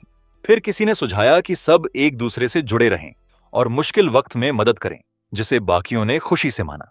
धीरे धीरे ज्यादातर पार्टिसिपेंट्स काफी खुलकर बातें करने लगे, लेकिन सभी टीम्स में से एक अलग ही नजर आ रही थी। पहली टीम के सदस्य चुपचाप बैठे थे और बस एक दूसरे से नजरें मिला रहे थे। किसी ने बातचीत शुरू नहीं की और माहौल तनावपूर्ण बना रहा। ऑब्जर्वेशन रूम में यह नजारा किसी की नजर से नहीं बचा। स्टाफ ने नोट किया कि पहली टीम बिल्कुल दबी दबी लग रही है। कुछ ने तो यह भी सुझाया कि इस तरह घुलने मिलने में नाकामी पर सजा मिलनी चाहिए, लेकिन कैथरीन शांति से अपनी कुर्सी पर बैठी रही। फिर उसने पूछा कि क्या टीम कैप्टन्स को सभी डॉक्यूमेंट्स मिल गए हैं। लीडर्स के सामने मेजों पर पहले से फोल्डर्स रखे थे जिनमें टीम मेंबर्स की बुनियादी जानकारी और नए कर्मचारियों की खुद लिखी रिपोर्ट्स थीं। यह तसल्ली करने के बाद कि सबने सामग्री पढ़ ली है, एग्जीक्यूटिव डायरेक्टर ने अगले दौर की शुरुआत का ऐलान किया। इसके बाद कैप्टन्स अपनी अपनी सीटों से उठने लगे और ऑलिवर भी उनमें था, लेकिन चार्ल्स अचानक पहले आगे बढ़ा, दूसरे लीडर्स को सलाम किया और खुद को दूसरी टीम का कैप्टन बताया। फिर उसने एक टीम लीडर की तरफ देखकर पूछा कि क्या वो पहली टीम से बात करने वाला है, और उसने हाँ में जवाब दिया। चार्ल्स ने फिर कहा कि पहली टीम उनकी प्रतिद्वंद्वी होगी, इसलिए उसने सुझाया कि अब से उन्हें मुकाबले का निशाना समझा जाए। जब वहां मौजूद लोग उसकी बात पर सोच रहे थे, तभी एक नए कर्मचारी ने उठकर कहा कि यह रवैया पहले से ही बहुत ज्यादा आत्मविश्वासी लग रहा है। उसके नजरिए से पहले बाकी लोगों की राय जाननी चाहिए थी। उसने यह भी जोड़ा कि लीडर असल में यह सुझा रहा है कि पहली टीम को ऊंचे अंक लेने से रोका जाए और वो दूसरों को अपनी निजी दुश्मनी में घसीट रहा है। इसके बाद कई लोगों ने खुलकर कह दिया कि उनका उसका साथ देने का कोई इरादा नहीं है। इन शब्दों ने चार्ल्स को तुरंत आग लगा दी। उसने उन्हें जो याद दिलाया कि वो यहां मजे करने या सैर सपाटे के लिए नहीं आए हैं। फिर वो समझाने लगा कि अभी सब एक इम्तिहान से गुजर रहे हैं और लीडर का रोल बेवजह नहीं है। लेकिन दूसरों ने पलटवार किया कि अभी सब एक ही हैसियत में है। बात पूरी होने दिए बिना चार्ल्स ने डायरेक्टर की उन बातों की याद दिलाई कि दुनिया में कुछ लोग हुक्म देते हैं और कुछ मानते हैं। उसने कहा कि वो खुद को लीडर मानता है और बाकी उसके मातहत हैं। फैसले ऊपर से होते हैं, यानी वो एक ही लेवल पर नहीं है। इसके बाद उसने पूछा कि कोई और आपत्ति जताना चाहता है, लेकिन पार्टिसिपेंट्स बस एक दूसरे को देखते रहे और धीरे धीरे फुसफुसाते रहे। यह देखकर चार्ल्स ने मान लिया कि वो जीत गया। फिर वो मुख्य मुद्दे पर आया और सुझाया कि सब एक ही प्रोजेक्ट टीम के सदस्य की तरह सोचें। उसके दिमाग में पहले से एक साफ योजना थी, इसीलिए उसने आत्मविश्वास के साथ वादा किया कि ट्रेनिंग खत्म होते होते उनकी टीम दूसरे नंबर पर नहीं रहेगी। साथ ही उसने कहा कि वो हर पार्टिसिपेंट के अच्छे नतीजों के लिए पूरी कोशिश करेगा, क्योंकि अब सब एक ही नाव में है। एक लीडर ने कहा कि चार्ल्स ने आयोजकों की मंशा समझ ली है और लीडर्स और पार्टिसिपेंट्स में बंटवारे का सिद्धांत जल्दी से पकड़ लिया। कैथरीन ने हामी भरी और कहा कि वो सच में हालात को तेजी से भांप लेता है, लेकिन उसने यह भी देखा कि बाकी लोग धीरे धीरे उससे दूर हो रहे हैं। उसके नजरिए से उस नए कर्मचारी को लोगों से घुलने मिलने में गंभीर दिक्कत है, जिससे आगे कोई बड़ा टकराव हो सकता है। एक और जज ने हाँ में सिर हिलाया और कहा कि मुख्यालय में भी ऐसे कर्मचारी मिलते हैं। एक ऐसे ही लीडर का जिक्र होते ही कैथरीन ने चिढ़कर कहा कि उस इंसान का नाम अब मत लो। दोनों को वो बॉस अच्छी तरह याद था जो हर वक्त दूसरों की आलोचना करता था और बिना सवाल के आज्ञा मांगता था। फिर सबका ध्यान वापस स्क्रीनर्स की तरफ गया। एक ऑब्जर्वर ने अचानक बताया कि पहली टीम का लीडर अपने लोगों की तरफ बढ़ रहा है। ऑलिवर शांत कदमों से कमरे में दाखिल हुआ और सीधे अपने टीम मेंबर्स की तरफ बढ़ा। वो बिल्कुल बेफिक्र लग रहा था। उसने हर इंसान को ध्यान से देखा और उसकी नजर ने आसपास के लोगों पर गहरा असर डाला। पहले हीरो की नजर चार्ल्स के नाराज चेहरे और पार्टिसिपेंट्स के बीच तनावपूर्ण माहौल पर पड़ी। नौजवान ने फिर उन लोगों पर ध्यान दिया जो चुपचाप सब सह रहे थे और बोलने की हिम्मत नहीं कर पा रहे थे। तभी एक पार्टिसिपेंट ने लीडर को कुछ समझाने की कोशिश की, लेकिन ऑलिवर ने फौरन साफ कर दिया कि वो सब पहले ही समझ चुका है और यह मुख्य मुद्दा नहीं है। इसके बाद उसने वहां मौजूद सबसे माफी मांगी और सुझाया कि पहले एक दूसरे को जानें, जिसने बहुतों को हैरान कर दिया। ऑलिवर ने शांति से अपना परिचय दिया कि वो पहली टीम का लीडर है और आने वाले वक्त में उनके साथ काम करेगा। इसके बाद ऑलिवर एक टीम मेंबर के पास गया और उसे नाम लेकर सलाम किया। अपना नाम सुनकर वो बंदा काफी चौंका, क्योंकि उनकी मुलाकात अभी हाल ही में हुई थी। फिर हीरो ने एक एक करके बाकी टीम मेंबर्स को भी नाम लेकर सलाम किया और थोड़ी देर में ऑलिवर सभी पार्टिसिपेंट्स से मिल चुका था। यह दोस्ताना माहौल देखकर हैंक ने चैन की सांस ली। उसे डर था कि उसके साथी उसे नजरअंदाज करेंगे, लेकिन ऐसा नहीं हुआ। उधर चार्ल्स यह सब देख रहा था और चिढ़कर इस नतीजे पर पहुंचा कि पहली टीम का लीडर बेकार की मुश्किलें खड़ी कर रहा है।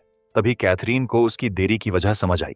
उसने नोट किया कि उस नौजवान ने अपने टीम मेंबर्स के बारे में जानकारी हासिल करने में वक्त लगाया और उनके नाम याद किए। हीरो ने न सिर्फ बेहतरीन याददाश्त दिखाई, बल्कि टीम का भरोसा भी जीत लिया, यह साबित करके कि वो अपने लोगों का साथ देगा। जजों को मानना पड़ा कि लोगों को संभालने के मामले में उसने दूसरी टीम के लीडर से कहीं ज्यादा तेजी दिखाई। जल्द ही एक स्टाफ मेंबर ने कैथरीन को अगले कार्यक्रम की याद दिलाई। उसने बताया कि पहले टीम्स को समन्वय की जांच के लिए नक्शे पर बताए रास्ते पर चलना था। यह सुनकर उसने अचानक हुक्म दिया कि यह काम रद्द कर दिया जाए और सीधे अगले दौर पर जाया जाए। कैथरीन ने समझाया कि वो कुछ नया देखना चाहती है, टीम वर्क का एक और इम्तिहान नहीं। फिर उसने सामने रखी रिपोर्ट की तरफ इशारा किया और एक और इम्तिहान तैयार करने का हुक्म दिया। इस वक्त ओलिवर शांति से सब देख रहा था। उसने मन में नोट किया कि उसने अपनी टीम का भरोसा जीत लिया है, लेकिन साथ ही दूसरे ग्रुप्स को भी सतर्क कर दिया है। हीरो ने देखा कि दूसरी टीम्स के सदस्य आपस में घुल मिल रहे हैं और कॉन्टैक्ट्स बदल रहे हैं, जबकि पहली टीम अलग थलग बैठी है। प्रोटोगोनिस्ट के नजरिए से इस रवैये की वजह यह थी कि दूसरे उन्हें आसान निशाना समझ रहे हैं। उसे याद आया कि उसने पहले टीम लीडर्स से संपर्क बनाने की कोशिश की थी, लेकिन उन्होंने उसकी पहल को नजरअंदाज कर दिया। ओलिवर इस नतीजे पर पहुंचा कि एकमात्र रास्ता यह है कि अपनी श्रेष्ठता साबित की जाए। उसने तय किया कि सबको दिखाएगा कि उससे टकराव के गंभीर नतीजे हो सकते हैं, खासकर अगर किसी ने उसके लोगों को नुकसान पहुंचाने की कोशिश की। जल्द ही हीरो ने मंच पर खड़े एक कर्मचारी से अगले कार्यक्रम की शुरुआत का वक्त पूछा, लेकिन ज्यादातर पार्टिसिपेंट्स आपस में बातों में लगे थे, इसीलिए ओलिवर ने सबको एक जगह जमा करने की इजाजत मांगी। मंच पर चढ़कर हीरो ने एक ताली बजाकर सबका ध्यान खींचा। हॉल जल्दी खामोश हो गया और सबकी नजरें उस पर टिक गईं। फिर उस नौजवान ने माइक्रोफोन उठाया और पहले ग्रुप टास्क की शुरुआत का ऐलान किया। उसने लीडर्स पीरिडियस से कहा कि वो अपने पार्टिसिपेंट्स की हाजिरी जांचें और टीम्स को तय जगहों पर लगाएं। हालांकि बहुत से लोग इस बात से खुश नहीं थे कि हुक्म किसी कंपनी के कर्मचारी की बजाय एक नए कर्मचारी ने दिए। फिर भी उन्होंने निर्देशों का पालन किया। कुछ लोगों ने सोचा कि उसे यह जिम्मेदारी इसलिए मिली क्योंकि वो पहले नंबर पर था। जब सब अपनी अपनी जगह खड़े हो गए तो प्रोटोगोनिस्ट ने एक बार फिर तसल्ली की कि टीम्स तैयार हैं। फिर उसने मंच एक कर्मचारी को सौंपा जिसने नए इम्तिहान की शर्तें सुनाई। हर टीम को एक नए उत्पाद की अवधारणा तैयार करनी थी। इसके बाद उन्हें उसकी प्रस्तुति देनी थी, उसे बढ़ावा देने के तरीके बताने थे और विज्ञापन सामग्री तैयार करनी थी। अगर कोई टीम वक्त पर काम पूरा न कर पाए तो उसे अगले दिन भी तैयारी जारी रखने की इजाजत थी। आयोजक ने बताया कि प्रस्तुति के बाद हर टीम को दूसरा ग्रुप चुनना होगा और उसके उत्पाद की कमजोरियां बतानी होंगी। यह सुनकर ओलिवर बस मुस्कुराया। उसे फौरन समझ आ गया कि यह इम्तिहान पहली नजर में जितना सरल लग रहा है उससे कहीं ज्यादा मुश्किल है। ऐलान के 5 मिनट के अंदर हर टीम को भाग लेने का फैसला करके झंडा उठाकर बताना था। नया काम सुनाए जाने के बाद नए कर्मचारी आपस में उलझन में बातें करने लगे। इसके बाद कर्मचारी ने सवालों का मौका दिया। कुछ देर खामोशी रही, लेकिन फिर ओलिवर ने हाथ उठाया। बोलने की इजाजत मिलने पर प्रोटोगोनिस्ट ने पूछा कि क्या आलोचना का हक टीम्स के बीच आगे दिया या बदला जा सकता है। उसने पहले ही चार्ल्स की संभावित चालें भांप ली थीं। वो ऐसे मौके खरीदने या उन्हें अपने प्रतिद्वंद्वियों पर दबाव बनाने के लिए इस्तेमाल करने की कोशिश करता, लेकिन कर्मचारी ने फौरन मना कर दिया। तो ओलिवर ने अगला सवाल किया कि क्या आलोचना के हक का इस्तेमाल करना जरूरी है। जवाब में आयोजक ने बताया कि हर टीम को कम से कम एक बार दूसरे प्रोजेक्ट की कमजोरियां जरूर बतानी होंगी। टीम्स तैयारी के क्रम के हिसाब से प्रस्तुति देंगी। जो पहले तैयार होगी उसे पहले मंच पर जाने का हक मिलेगा। इसके बाद हीरो ने एक और सवाल किया। उसने पूछा कि क्या 400 नए कर्मचारियों का हर प्रस्तुति में मौजूद रहना जरूरी है। इस पल उस कर्मचारी को एक पल के लिए सोचना पड़ा और वो जल्दी समझ गया कि वो नौजवान क्या कहना चाह रहा है। चूंकि प्रस्तुति के लिए कोई तय वक्त नहीं था, कुछ टीम्स असुविधाजनक वक्त पर प्रस्तुति देने की कोशिश कर सकती थीं और इस तरह खुले मुकाबले से बच सकती थीं, लेकिन मैनेजमेंट साफ तौर पर पार्टिसिपेंट्स के बीच सीधी टक्कर चाहती थी। थोड़ा सोचने के बाद कर्मचारी ने एक अतिरिक्त नियम का ऐलान किया। उसने बताया कि कमरे में मौजूद लोगों की तादाद से कोई फर्क नहीं पड़ेगा, लेकिन प्रस्तुति के वक्त की जानकारी इस तरह देनी होगी कि सभी पार्टिसिपेंट्स देख सकें। जब आधिकारिक हिस्सा खत्म हुआ तो हीरो ने अपनी टीम की तरफ मुड़कर कहा कि सबको जानकारी पहुंचाने का बस एक ही तरीका है। फिर उसने फोन निकाला और एक कॉमन चैट बनाने का सुझाव दिया, जिसे उसकी टीम ने फौरन मान लिया। फिर उसने बताया कि ट्रेनिंग सेंटर का ग्रुप कैसे ढूंढें, उसमें कैसे जुड़ें और निकनेम्स सही तरीके से कैसे लिखें। उधर चार्ल्स ने भी ऐप खोला और सही चैट ढूंढने लगा, लेकिन जल्द ही उसे लगा कि हालात उसके पक्ष में नहीं है। जब दूसरी टीम का लीडर अभी यह समझने की कोशिश कर रहा था कि क्या हो रहा है, ओलिवर प्रस्तुति के स्केड्यूल का ऐलान पहले ही चैट में डाल चुका था। उसने सबको अपना मनपसंद वक्त कमेंट्स में लिखने की दावत दी और वादा किया कि उन्हें कॉमन स्केड्यूल में शामिल किया जाएगा। इसने चार्ल्स को बेहद गुस्सा दिलाया। उसे समझ नहीं आया कि ओलिवर ने यह पहल क्यों की। ओलिवर ने पूछा कि क्या कोई बेहतर तरीका है, लेकिन चार्ल्स यह जिद पर अड़ा रहा कि यह काम उसे करना चाहिए था। यह सुनकर आसपास के लोग एक दूसरे को हैरानी से देखने लगे। बहुतों को अजीब लगा कि वो इतनी छोटी छोटी चीजों को भी काबू करने की कोशिश कर रहा है। लोग सोच रहे थे कि जब पहली टीम आगे है तो वो सारी ताकत अपने हाथ में क्यों लेना चाहता है। तब जाकर चार्ल्स को एहसास हुआ कि उसने गलती की जब वो बहस में उलझा हुआ था। प्रोटैगोनिस्ट पहले ही पहल कर चुका था और आसपास का समर्थन हासिल कर चुका था। उसने कंपनी के लीडर्स के बारे में सोचा और महसूस किया कि वो और ओलिवर हालात को कितने अलग नजरिए से देखते हैं। गुस्से में उसकी मुट्ठियां अपने आप भींच गईं। इसी दौरान पहली टीम के एक सदस्य ने हीरो से पूछा कि क्या जल्दी प्रस्तुति देने पर कोई अतिरिक्त फायदा मिलेगा।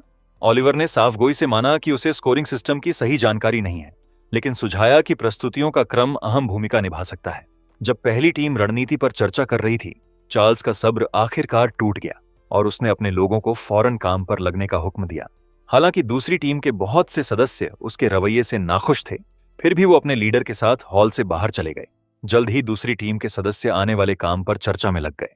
उन्होंने इलेक्ट्रॉनिक्स और घरेलू उपकरणों से जुड़े आइडियाज पेश किए और कामयाब कॉम्पिटिटर्स के उत्पादों की मिसालें दी।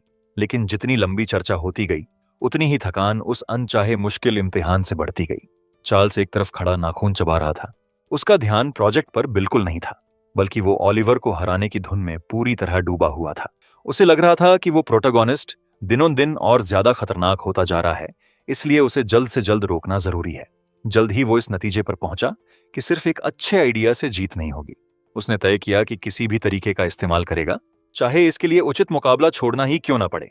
जब चार्ल्स ने पहली टीम के सदस्यों के बारे में सोचा तो उसके जहन में वो नाम आए जिन्हें ओलिवर ने परिचय के दौरान नाम लेकर बुलाया था। धीरे धीरे उसके दिमाग में एक नई योजना बनने लगी।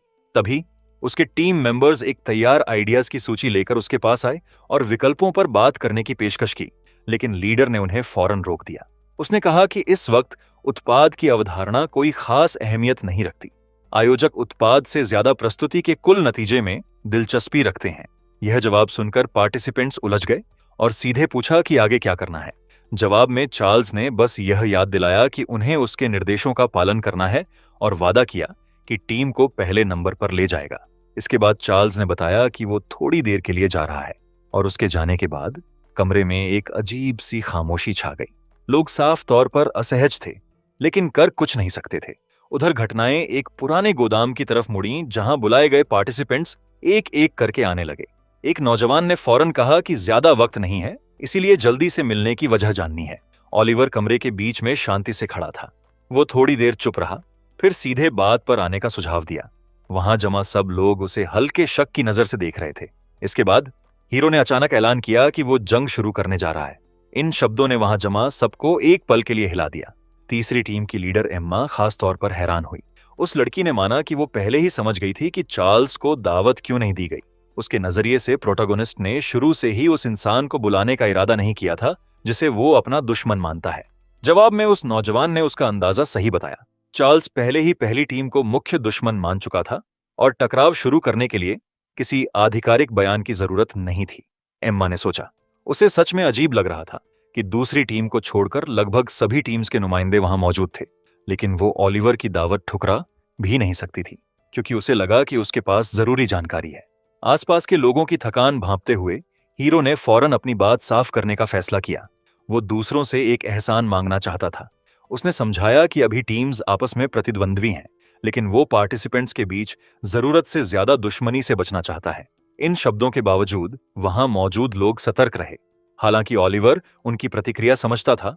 उसके नजरिए से मैनेजमेंट ने जानबूझकर टीम्स को आपस में मुकाबले की तरफ धकेला है और तनावपूर्ण माहौल बनाया है। फिर उसने कहा कि उसका इरादा चार्ल्स से खुद निपटना है और उसने बाकियों से गुजारिश की कि वो तटस्थ रहें और किनारे से देखें। इस प्रस्ताव ने एम्मा को सोचने पर मजबूर किया और उसने पूछा कि क्या उसने सही समझा कि वो उससे किसी का भी साथ न देने के लिए कह रहा है। हीरो ने हाँ में जवाब दिया और जोड़ा कि इस सूरत में दूसरी टीम्स को कोई नुकसान नहीं होगा। लेकिन तीसरी टीम की लीडर अभी भी हिचकिचा रही थी। उसने माना कि प्रस्ताव मुनासिब लगता है, लेकिन एक अहम दिक्कत बताई। चार्ल्स पहले से किसी बड़ी सहायक कंपनी का उम्मीदवार था, जबकि ओलिवर खुद कंपनी की एक अलग शाखा से जुड़ा था। उस लड़की ने कहा कि अगर चुनना पड़े तो बहुत से लोगों के लिए चार्ल्स का साथ देना फायदेमंद होगा। उसके नजरिए से यह आगे चलकर पहली टीम के साथ गठजोड़ से ज्यादा फायदा दे सकता है। ये दलीलें सुनकर प्रोटोगोनिस्ट थोड़ा गंभीर हो गया, लेकिन आपत्ति की बजाय उसके चेहरे पर एक हल्की मुस्कान आ गई। ओलिवर ने बस इतना कहा कि आखिर में नतीजे ही मायने रखते हैं, इसलिए जल्दबाजी में जवाब देने की जरूरत नहीं है। ओलिवर ने याद दिलाया कि ट्रेनिंग सेंटर बस एक बीच का पड़ाव है और आगे सब एक ही कंपनी के लिए काम करेंगे। एम्मा को चार्ल्स के स्वभाव का अच्छा अंदाजा था और वो समझती थी कि ऐसे इंसान के साथ काम करना आगे चलकर मुश्किलें खड़ी कर सकता है। उसकी हिचकिचाहट देखकर उस नौजवान ने वहां मौजूद सबको यकीन दिलाया कि उसका प्रस्ताव सबसे सुरक्षित रास्ता है। फिर हीरो ने अचानक सुझाया कि सभी टीम्स अपनी आलोचना पहले ग्रुप की तरफ मोड़ें। इन शब्दों ने सबको सचमुच हिला दिया। एमा और दूसरे लीडर्स को पहले तो यकीन ही नहीं हुआ कि उन्होंने क्या सुना। पहले उन्हें में लगा कि ओलिवर सभी 18 टीम्स को उसके खिलाफ एकजुट होने के लिए कह रहा है, लेकिन उसने समझाया कि बात बिल्कुल अलग है। किसी भी टीम पर आलोचना का हक इस्तेमाल करने से नए दुश्मन बनते हैं। पार्टिसिपेंट्स के बीच माहौल पहले से ही बहुत तनावपूर्ण हो चुका है और कोई भी हमला गंभीर टकराव को जन्म दे सकता है। अगर सभी ग्रुप्स पहले से तय कर लें कि आलोचना पहली टीम की तरफ मोड़ेंगे तो कोई इसे निजी बेइज्जती नहीं समझेगा। एमा ने माना कि इन बातों में कुछ सच्चाई है। मुकाबला पहले से ही एक आम प्रतियोगिता की हदें पार कर चुका था। बहुत से लोग हालात को बहुत जज्बाती तरीके से ले रहे थे। ऐसे में और दुश्मन बनाना नासमझी होगी। ओलिवर ने वादा किया कि पहली टीम उनके खिलाफ आलोचना के हक का इस्तेमाल करने वालों से कोई शिकायत नहीं रखेगी, बल्कि उसने इस विकल्प को किसी दूसरे ग्रुप पर हमले से कहीं ज्यादा सुरक्षित बताया। इसके बाद उसने एक और अनचाही बात कही। उसने बताया कि पहली टीम सबसे आखिर में प्रस्तुति देने का इरादा रखती है। यह खबर फिर सबके लिए हैरानी भरी थी, लेकिन ओलिवर ने समझाया कि अगर कोई जानबूझकर वक्त बर्बाद नहीं करता तो उसकी टीम के पास अपना प्रोजेक्ट पेश करने का वक्त रहेगा।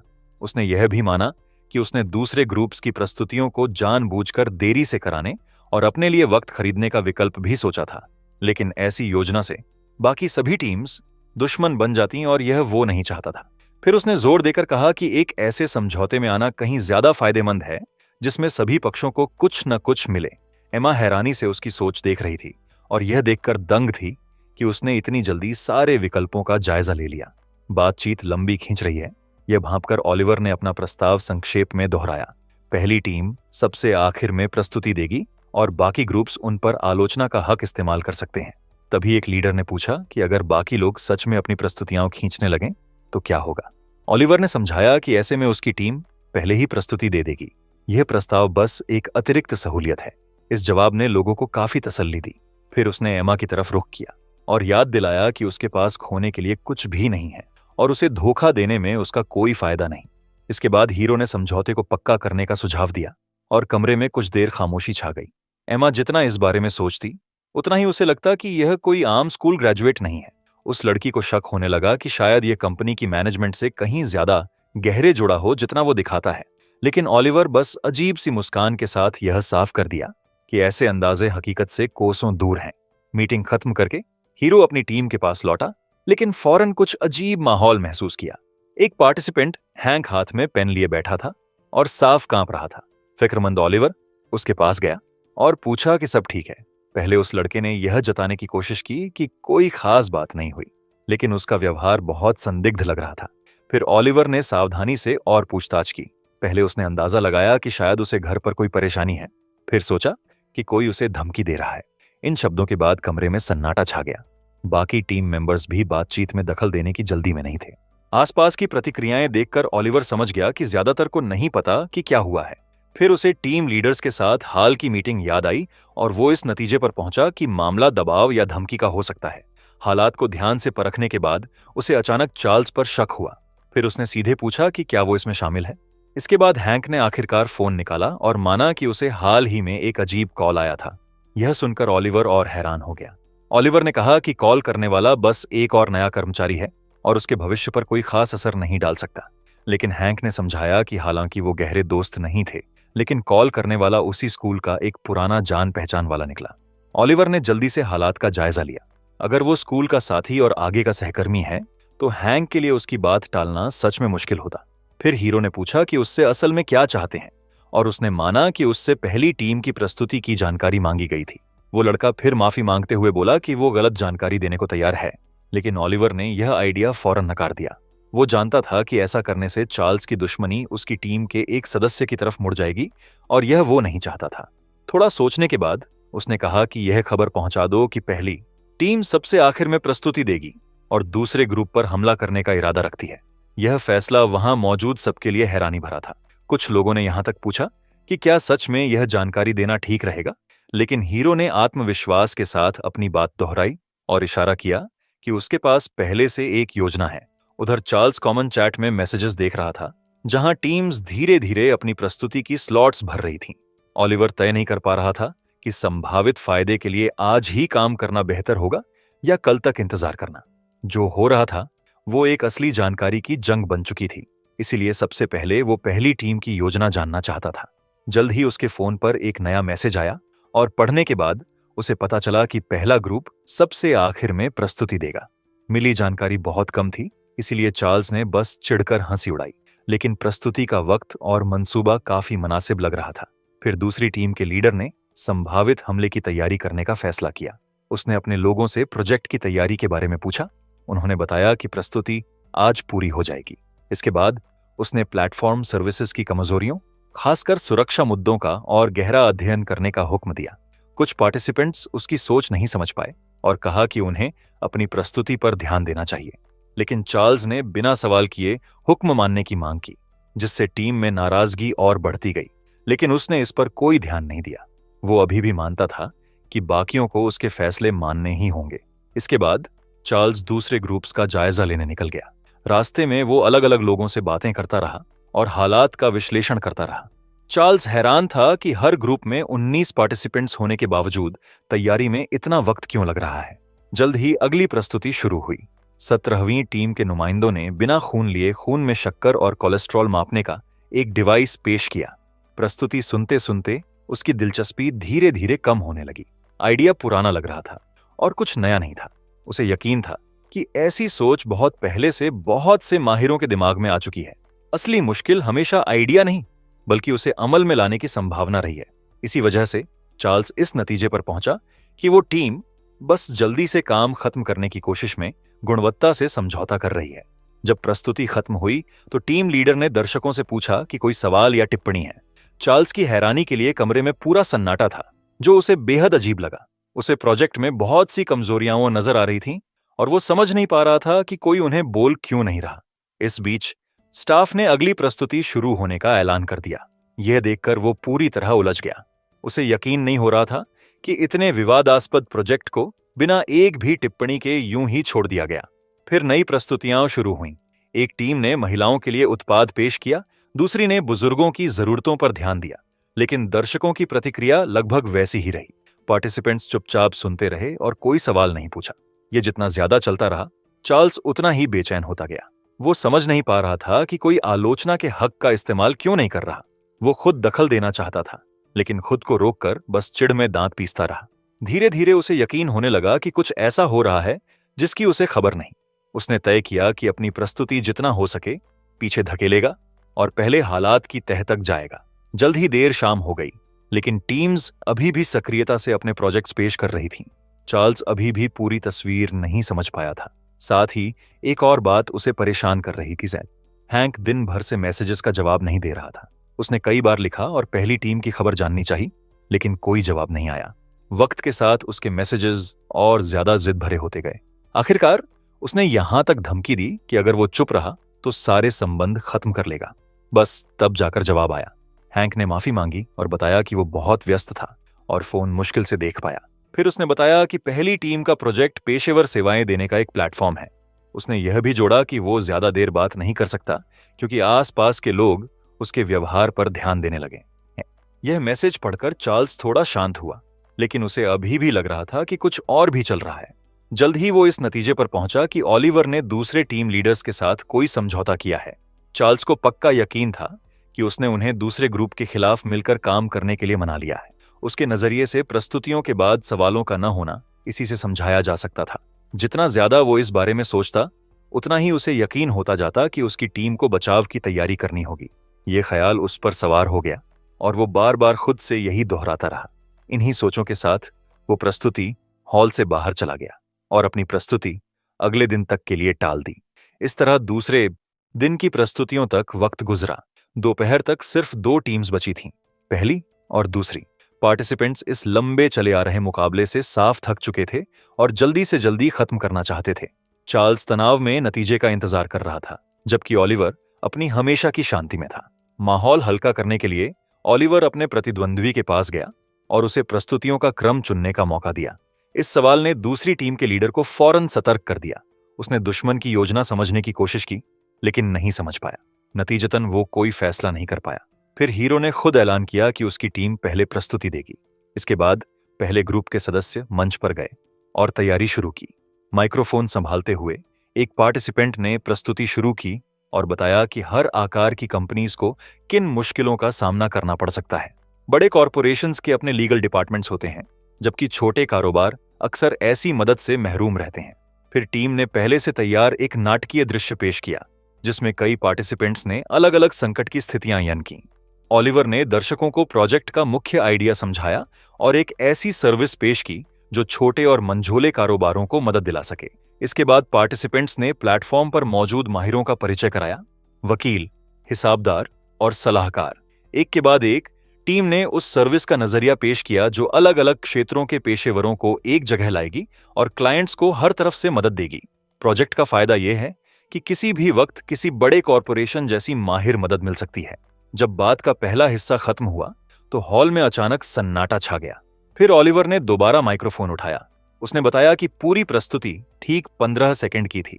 बस इन शब्दों के बाद ही दर्शकों को टीम का आइडिया समझ आया। पहले ग्रुप ने एक पूरा कमर्शियल बनाया था और उसे अपनी प्रस्तुति में शामिल कर दिया था। दर्शकों की प्रतिक्रिया देखकर ओलिवर संतुष्ट मुस्कुराया और अपनी प्रस्तुति के अगले हिस्से पर आगे बढ़ा। टीम ने अब विस्तार से बताना शुरू किया कि उनका प्लेटफॉर्म कैसे काम करेगा और इस सर्विस के क्या फायदे हैं। वकील और टैक्स कंसल्टेंट ढूंढने की सर्विसेज पहले से मौजूद थीं और कंपनीज या निजी क्लाइंट्स दोनों में उनकी मांग थी। लेकिन कंपनीज की मुश्किलें सिर्फ लीगल और हिसाब किताब तक नहीं थीं। ओलिवर ने बताया कि एक साधारण कॉन्ट्रैक्ट की जांच के लिए भी सिर्फ हिसाबदार नहीं बल्कि कस्टम्स क्लियरेंस के माहिर भी चाहिए। कैथरीन ध्यान से सब सुन रही थी, लेकिन उसका पहला अच्छा इंप्रेशन धीरे धीरे निराशा में बदलने लगा। उसे लगा कि शानदार शुरुआत के बाद टीम बिल्कुल साधारण आइडिया पेश कर रही है। एमा की भी यही राय थी और उसे लगा कि असल में सिर्फ ओलिवर ही अलग नजर आ रहा है। चार्ल्स भी तसल्ली भरी मुस्कान के साथ सुन रहा था और सोच रहा था कि बाकी पार्टिसिपेंट्स दूसरी टीम से कोई अलग नहीं है। लेकिन तभी हीरो ने कहा कि अब तक वो सिर्फ एक आम प्रोजेक्ट प्रेजेंटेशन के बारे में बात कर रहे थे। इसके बाद उसने उन सर्विसेज की ठोस मिसालें देनी शुरू की जो यह प्लेटफॉर्म दे सकता है। पहली मिसाल थी नौकरी के कॉन्ट्रैक्ट्स को कानूनी तरीके से खत्म करना। फिर उसने मैनेजमेंट के हक किसी दूसरे मालिक को सुरक्षित तरीके से सौंपने और कंपनी की संपत्ति को परिवार के सदस्यों द्वारा कानूनी तरीके से इस्तेमाल करने की बात की। इन बातों ने बहुत से मौजूद लोगों को सतर्क कर दिया और एमा खास तौर पर हैरान हो गई। उसे एहसास होने लगा कि उसने अपने प्रतिद्वंद्वी को बहुत हल्का समझ लिया था। ओलिवर ने समझाया कि उसकी सर्विस छोटे और मंझोले कारोबारों को बड़े कॉरपोरेशंस की रणनीतियों और फैसलों तक पहुंच दिलाएगी। इस पर दर्शकों में से किसी ने कहा कि ऐसी सर्विसेज बहुत जोखिम भरी लगती हैं, लेकिन ओलिवर ने शांति से समझाया कि बात पेचीदा मुश्किलों के कानूनी हल ढूंढने की हो रही है। टैक्स ऑप्टिमाइजेशन और बहुत से दूसरे तरीकों की ऐसी सीमाएं हैं जिन्हें अकेले माहिर अक्सर पार करने से हिचकिचाते हैं, लेकिन माहिरों का एक समूह मिलकर मुश्किल का विश्लेषण कर सकता है और नियम तोड़े बिना कानूनी हल निकाल सकता है। बाहर से देखने पर यह प्लेटफॉर्म माहिरों को ढूंढने और घंटे के हिसाब से सलाह लेने की एक आम सर्विस जैसी लगेगी। इन शब्दों से कमरे में खुसर पुसर शुरू हो गई और कुछ पार्टिसिपेंट्स को शक होने लगा कि क्या ऐसा आइडिया असल में अमल में लाया जा सकता है। ओलिवर ने फिर कहा कि उसका प्रस्ताव अब तक पेश हुए ज्यादातर प्रोजेक्ट्स से कहीं ज्यादा व्यावहारिक है। उसने जोर देकर कहा कि ऐसी सर्विसेज को कीमतें घटाने की जरूरत नहीं, क्योंकि ये अमीर क्लाइंट्स के लिए हैं। बात साफ करने के लिए हीरो ने एक मिसाल दी। टैक्स जांच के बाद एक कंपनी को 1 अरब से ज्यादा का नुकसान होने का खतरा था, लेकिन माहिरों को हायर करने से यह नुकसान आधा रह गया। उस वक्त भी कई करोड़ सलाहकारों पर खर्च करना फायदे का सौदा था। यह हिसाब सुनने के बाद हॉल में फिर सन्नाटा छा गया। बहुत से पार्टिसिपेंट्स को कोई आपत्ति नहीं सूझ रही थी। ओलिवर ने जोड़ा कि यह सर्विस आम बाजार के लिए नहीं बल्कि अमीर उद्यमियों के लिए है। ऐसे क्लाइंट्स अपने भरोसेमंद पेशेवरों से लंबे वक्त तक जुड़े रहते हैं, क्योंकि उन्हें उनकी मदद बार बार चाहिए होती है। प्रस्तुति के अंत तक दर्शक पूरी तरह खामोश हो चुके थे। ऑब्जर्वेशन रूम में कैथरीन अब अपनी खुशी छुपा नहीं रही थी। वो हंसी और मानी कि यही वो तरीका था जिसकी उसे तलाश थी। एक कर्मचारी ने कहा कि आइडिया काफी जोखिम भरा लगता है, लेकिन उसने बस इतना जवाब दिया कि कारोबार में फायदा ही असली पैमाना होता है। थोड़ा शांत होने के बाद कैथरीन ने माना कि उसे दिलचस्पी है कि ओलिवर इस सोच तक कैसे पहुंचा। इस बीच प्रस्तुति खत्म हुई और उसने दर्शकों को सवाल पूछने का मौका दिया, लेकिन हॉल हैरानी से खामोश रहा। यह ऑब्जर्वर्स को अजीब लगा, क्योंकि नियमों के मुताबिक हर टीम को कम से कम एक बार आलोचना का हक इस्तेमाल करना था। सबकी चुप्पी देखकर हीरो ने पार्टिसिपेंट्स को यह मांग याद दिलाई और असल में उन्हें कदम उठाने के लिए उकसाया। उसकी बात के बाद एमा ने आखिरकार फैसला किया। दांत भींचते हुए वो अपनी सीट से उठी और ऐलान किया कि तीसरी टीम पहले ग्रुप से सवाल पूछेगी। तभी एक और टीम ने भी कहा कि वो भी पहले ग्रुप से सवाल पूछेगी। जब पार्टिसिपेंट्स चर्चा की तैयारी कर रहे थे, तभी अचानक पहली टीम का झंडा गिरा। इससे सच्ची उलझन मच गई। बहुतों ने पहले सोचा कि कोई गलती हुई है, क्योंकि सवाल आमतौर पर प्रतिद्वंद्वी पूछते हैं, लेकिन जल्द ही पता चला कि सवाल पहली टीम के हैंक पूछने वाला है। यह देखकर चार्ल्स पूरी तरह उलझ गया। उसने फौरन ओलिवर की शांत मुस्कान देखी और उसकी योजना समझने लगा। इस बात के बावजूद कि लगभग सभी ग्रुप्स पहली टीम पर हमले की तैयारी में थे, ओलिवर बिल्कुल बेफिक्र था, बल्कि लग रहा था कि उसके खुद के पार्टिसिपेंट्स भी चर्चा को आगे बढ़ाने में उसकी मदद कर रहे हैं। पैम, ओलिवर ने घड़ी देखी और याद दिलाया कि 5 मिनट में तय हो जाएगा कि कौन कौन सी टीम्स आलोचना का हक इस्तेमाल करेंगी। इस बीच पार्टिसिपेंट्स पहले ग्रुप के लिए संभावित सवाल सोचने में लगे थे। एमा प्रस्तुति की बारीकियां याद करने की कोशिश कर रही थी, लेकिन उसे एहसास हुआ कि भाषण के दौरान वो इतनी हैरान थी कि कोई नोट्स नहीं ले पाई। जब वो सोच में पड़ी थी, तभी एक दूसरी टीम का लीडर उठा और दी जा रही सर्विसेज की कानूनी वैधता पर सवाल उठाया। उसने पूछा कि क्या ऐसी सर्विस सच में बिना कानूनी मुश्किलों के चल सकती है। तब उस लड़की को ओलिवर की असली योजना समझ आई। उसे अपने प्रोजेक्ट की सबसे गहरी समझ थी और वो दर्शकों के सवालों का इस्तेमाल आइडिया की खूबियां और उभारने के लिए कर रहा था। इसके बाद ऐसे तंत्र के बारे में एक नया सवाल आया जो ऐसी स्थितियों को काबू में रखे। ओलिवर ने समझाया कि प्लेटफॉर्म सिर्फ क्लाइंट्स के सामने संभावित हल रखता है और आखिरी फैसला हमेशा उन्हीं का होता है। फिर उससे सर्विसेज मिलने के बाद आने वाली संभावित शिकायतों और दूसरी परेशानियों के बारे में पूछा गया। ओलिवर ने बताया कि गोपनीय जानकारी के लीक होने और क्लाइंट की नाराजगी जैसे मुख्य खतरों का पहले से हिसाब लगाया जा चुका है।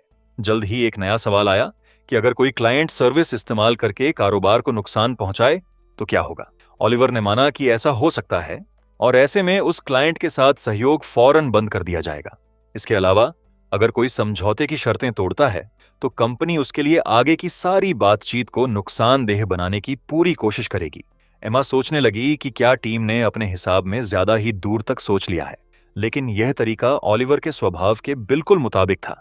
यहां तक कि चार्ल्स को भी मानना पड़ा कि उसका प्रतिद्वंद्वी अपने सभी कामों में हैरानी की हद तक एक जैसा रहता है। इस बीच सवाल आते रहे। पार्टिसिपेंट्स जानना चाहते थे कि इतने ज्यादा माहिरों को इकट्ठा करना कितना मुश्किल होगा। फिर एक लड़की ने समझाया कि बहुत कुछ इस बात पर निर्भर करता है कि कानून की व्याख्या कैसे की जाए। इसके बाद एमा ने आखिरकार हाथ उठाया। उसने कहा कि सिर्फ कोर्ट में जीत की उम्मीद पर टिके रहना जोखिम भरा लगता है। पहली टीम की नुमाइंदा थोड़ी उलझी, लेकिन फिर उसने समझाया कि ऐसे सवाल किसी भी कारोबार का हिस्सा है। ओलिवर की शांत नजर देखकर उस लड़की का हौसला बढ़ा और उसने जवाब देना जारी रखा। उसने बताया कि कानून की अलग अलग व्याख्याओं को देखते हुए कंपनी इस सर्विस के सामाजिक फायदे पर जोर दे सकती है। उनकी सर्विस लोगों को बेहतर सेवाएं दिलाने में मदद करती है। फिर वो पार्टिसिपेंट सबसे विवादास्पद बात पर आई। उसने कहा कि अगर कानून इस प्रोजेक्ट के विकास में रुकावट बने तो नेशनल असेंबली के जरिए बदलाव लाने की कोशिश करनी होगी। इन शब्दों के बाद हॉल सचमुच जम गया। बहुतों को यकीन नहीं हो रहा था कि उन्होंने क्या सुना। फिर हैरानी भरी आवाजों की एक लहर दर्शकों में दौड़ गई, लेकिन चर्चा वहां नहीं रुकी। सवाल एक के बाद एक आते रहे। कुछ टीम ने पहले से सोच रखे थे, कुछ अनचाहे और मुश्किल निकले, लेकिन पहले ग्रुप ने सब संभाल लिया। खास तौर पर यह नजर आ रहा था कि सबसे तीखे सवाल पहली टीम के अपने सदस्यों ने ही पूछे। एमा की टीम असली कमजोरियां ढूंढने में लगी रही, लेकिन इससे पहले ग्रुप की प्रस्तुति का असर और बढ़ता गया। नतीजा यह हुआ कि ट्रेनिंग सेंटर के सभी नए कर्मचारियों ने पहली टीम का एक अकेला शानदार प्रदर्शन देखा। लंबे जवाबों के दौर के बाद ओलिवर ने ऐलान किया कि अगर और सवाल नहीं हैं, तो प्रस्तुति पूरी मानी जा सकती है। एमा सबसे पहले तालियां बजाने लगी। बाकियों ने हैरानी से उस लड़की को देखा। उसकी प्रतिक्रिया की वजह नहीं समझे, लेकिन उसने किसी पर ध्यान नहीं दिया और जो प्रदर्शन उसने देखा था उसे दाद देते हुए ताली बजाती रही। पहले ग्रुप की प्रस्तुति के बाद हॉल कुछ पलों के लिए खामोश रहा, फिर जोरदार तालियों से गूंज उठा। हर तरफ से हैरानी भरी टिप्पणियां आईं और पार्टिसिपेंट्स ने माना कि यह प्रदर्शन बिल्कुल अलग स्तर का था। ओलिवर ने यह तारीफ साफ संतुष्टि के साथ सुनी। इस बीच दूसरे ग्रुप की बारी आई। चार्ल्स की टीम मंच पर आई और बुजुर्गों में भूलने की बीमारी की देखभाल के लिए एआई के इस्तेमाल पर एक प्रोजेक्ट पेश किया। लेकिन चार्ल्स जितना अपनी प्रस्तुति को पहले ग्रुप के प्रदर्शन से तुलना करता, उतना ही चिढ़ता जाता। आखिरकार वो बर्दाश्त नहीं कर पाया और प्रस्तुति के बीच में ही हॉल से बाहर चला गया। टीम को मंच पर अकेला छोड़कर उन्हें लीडर के बिना ही प्रस्तुति जारी रखनी पड़ी, जिस पर दर्शकों ने तालियां बजाईं और इस तरह मुकाबले का दौर खत्म हुआ। बाद में नीचे के लाउंज में माहौल बिल्कुल अलग था। पहली टीम के सदस्य ओलिवर के इर्द गिर्द जमा हो गए। किसी ने खाना लाया, किसी ने प्रस्तुति के बाद आराम करने में मदद की पेशकश की। जल्द ही पार्टिसिपेंट्स के बीच मजाकिया बहसें भी छिड़ गईं कि टीम लीडर के बगल में कौन बैठेगा। थोड़ी देर बाद दूसरे ग्रुप्स के नुमाइंदे भी कमरे में आने लगे और कुछ सवाल पूछने की इजाजत मांगी। पहली टीम ने मेहमानों का दोस्ताना स्वागत किया और जल्द ही पूरा कमरा बातचीत से भर गया। पार्टिसिपेंट्स दिलचस्पी से इधर उधर देखते, कंपनी की टेक्नोलॉजी और नए उपकरणों पर चर्चा करते और फिर प्रस्तुति के विषय पर लौट आते। बहुतों ने पहले ग्रुप को इस दौर में जीत की बधाई दी और माना कि जो उन्होंने देखा उसका असर अभी भी बाकी है। नए कर्मचारियों को जानना था कि ओलिवर इतनी अनोखी अवधारणा तक कैसे पहुंचा और इतनी दमदार प्रस्तुति कैसे दी। यह सब सुनते हुए ओलिवर के मन में यह ख्याल आया कि बस एक हफ्ते पहले ज्यादातर पार्टिसिपेंट्स उसके ग्रुप से सतर्क थे, लेकिन अब अलग अलग टीम्स के नुमाइंदे शांति से एक ही मेज पर बैठे हंस रहे थे और बातें कर रहे थे। ओलिवर को एहसास हुआ कि यही वो नतीजा था जिसके लिए वो शुरू से कोशिश कर रहा था। बातचीत जल्द ही कैथरीन से हुई हालिया मुलाकात की तरफ मुड़ी। उसने बताया कि ट्रेनिंग सेंटर के सभी काम कंपनी के स्ट्रैटेजी डिपार्टमेंट ने पहले से तैयार किए हैं।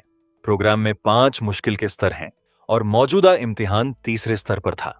आमतौर पर नए कर्मचारी पहले 2 दौर अलग अलग पार करते हैं, लेकिन इस बार मैनेजमेंट ने उन्हें छोड़ने का फैसला किया क्योंकि वो काफी तैयार थे। उसने यह भी बताया कि ज्यादातर नए लोग तीसरे स्तर तक भी नहीं पहुंच पाते। बहुत से लोग थक जाते हैं, हौसला खो देते हैं और प्रोग्राम खत्म होने से पहले ही छोड़ देते हैं। लेकिन फिर उसने एक और खबर सुनाई। चौथा स्तर अगले हफ्ते या से ही आने वाला है और अगर वो उसे कामयाबी से पार कर लें तो फौरन 5वें पर चले जाएंगे। इन शब्दों ने सबको सोचने पर मजबूर कर दिया।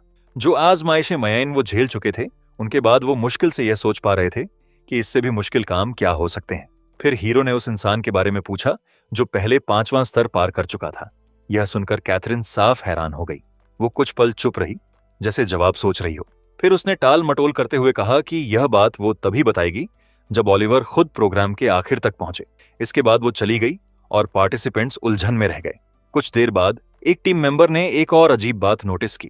नई बंटवारे की सूची में ग्रुप्स की बनावट बदल गई थी। इसने नए कर्मचारियों में फौरन जिंदा बहस छेड़ दी, जो अपडेट की गई रैंकिंग को ध्यान से देखने लगे। फिर चार्ल्स की तरफ रुख हुआ, जो कान से फोन लगाए किसी बड़े सहकर्मी से उदास आवाज में बात कर रहा था।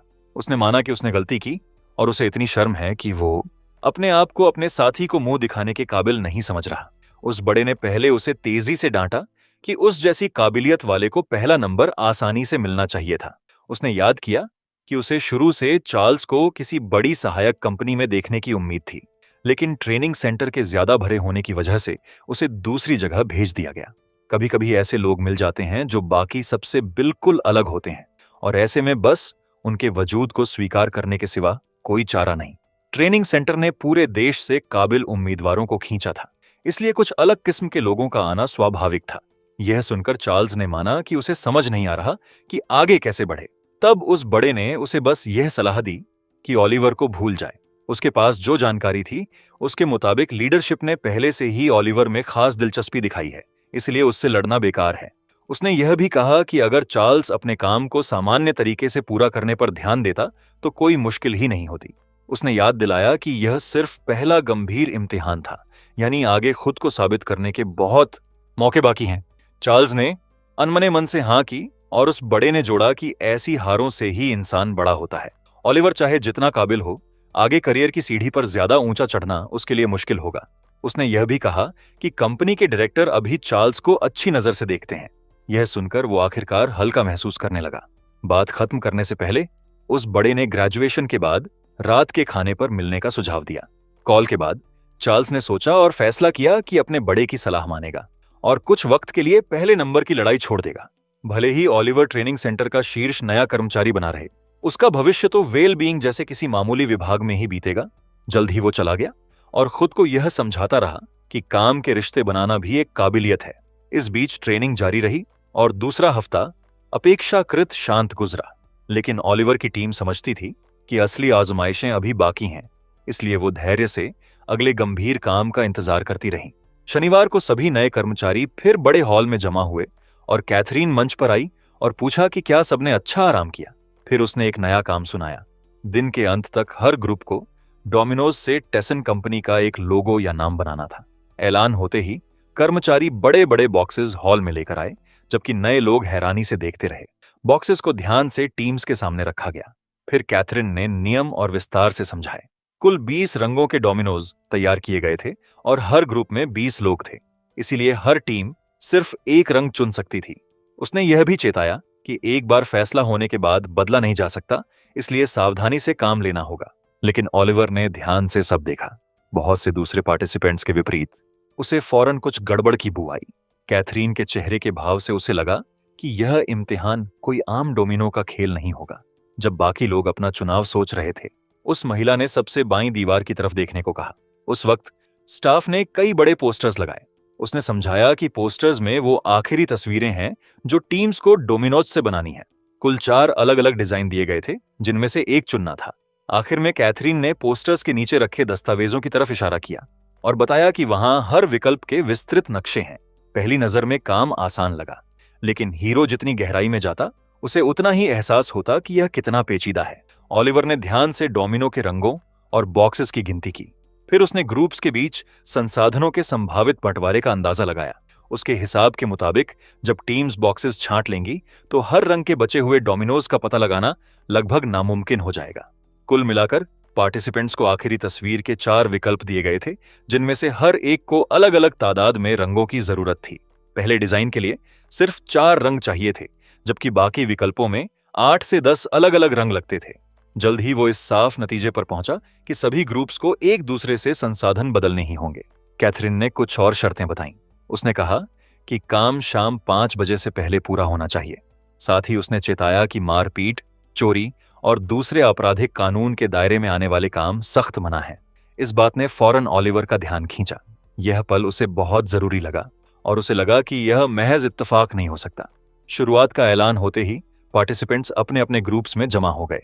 लगभग सभी टीम्स उलझी हुई लग रही थीं।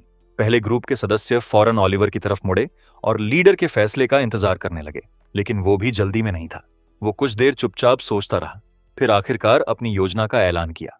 हीरो ने टीम को 2 हिस्सों में बांटने का सुझाया और 9 सदस्यों को फौरन डोमिनोज के बॉक्सेस की तरफ जाने का निर्देश दिया। उधर एमा और उसका ग्रुप नियम समझने की कोशिश में लगा था। एक पार्टिसिपेंट ने सुझाया कि सबसे समझदारी पहला डिजाइन चुनने में होगी, क्योंकि उसमें सबसे कम रंग चाहिए। पहली नजर में यह आइडिया मुनासिब लगा, लेकिन उस लड़की को जल्दी एक दिक्कत नजर आई।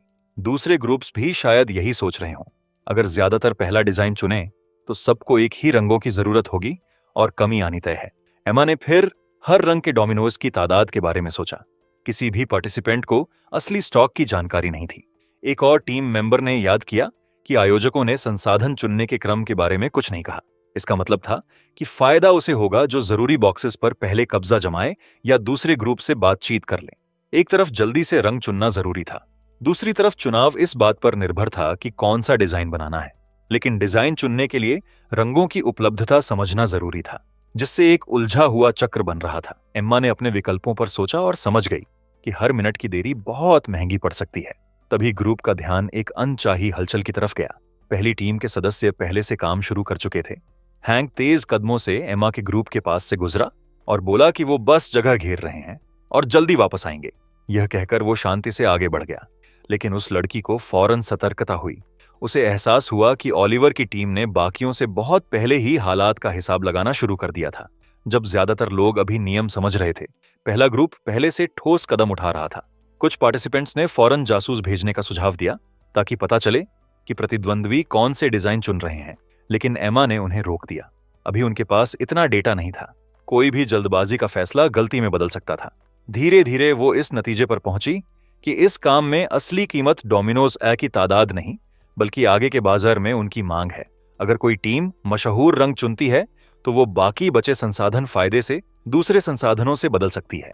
जब वो इस बारे में सोच रही थी, ओलिवर की टीम के एक सदस्य ने सफेद डोमिनोज वलीने उठाने शुरू कर दिए। एमा ने नजर उठाई और देखा कि पहले ग्रुप के सदस्य सच में एक के बाद एक बॉक्स उठाते जा रहे हैं।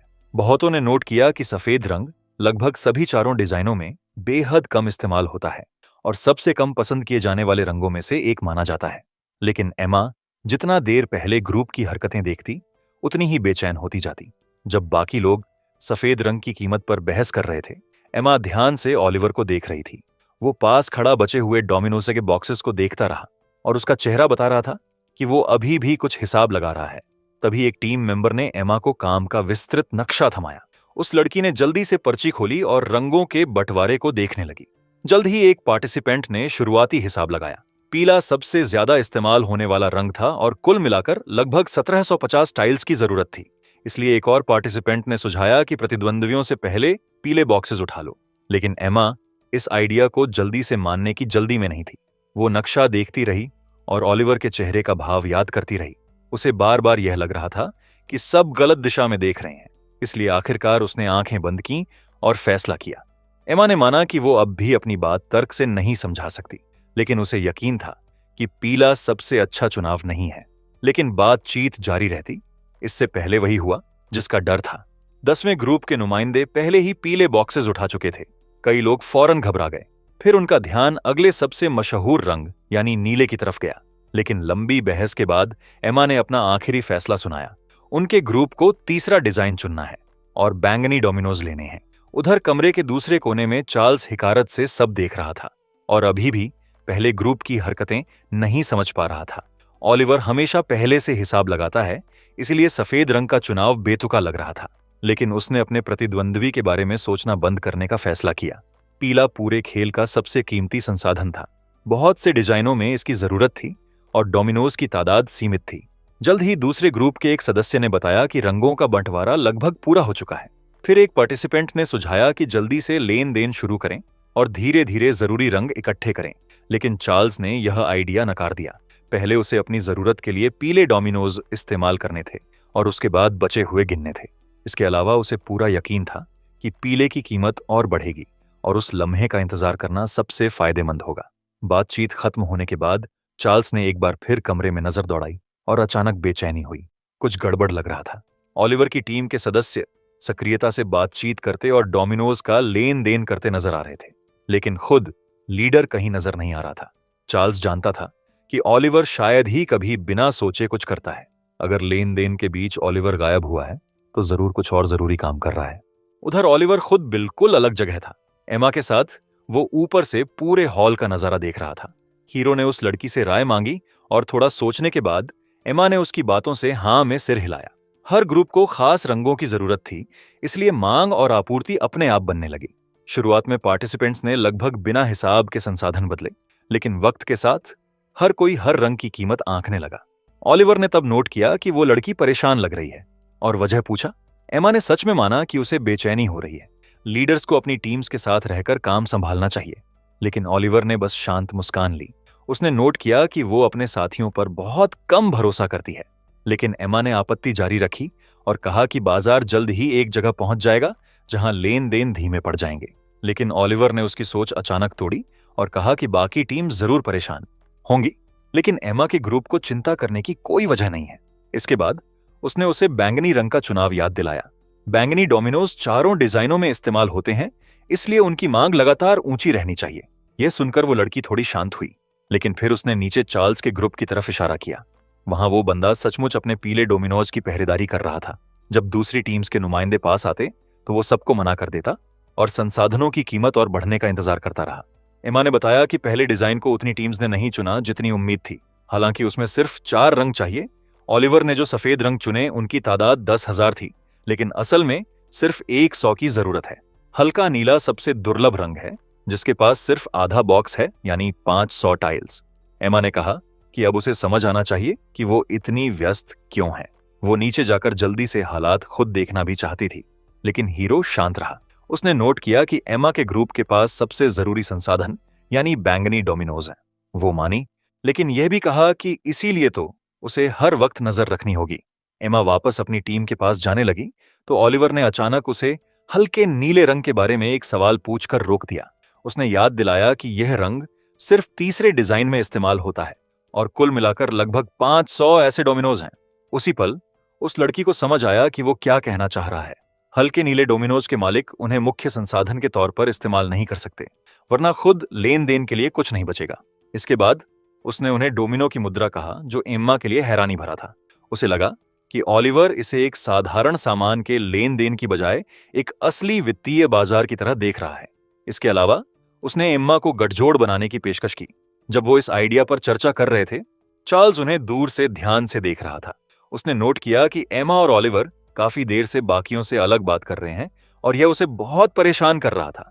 उसे एहसास हुआ कि पहले ग्रुप के पास लगभग बेकार सफेद डोमिनोज हैं, गुड्स हैं, जबकि एम्मा की टीम के पास सबसे जरूरी बैंगनी डोमिनोज हैं।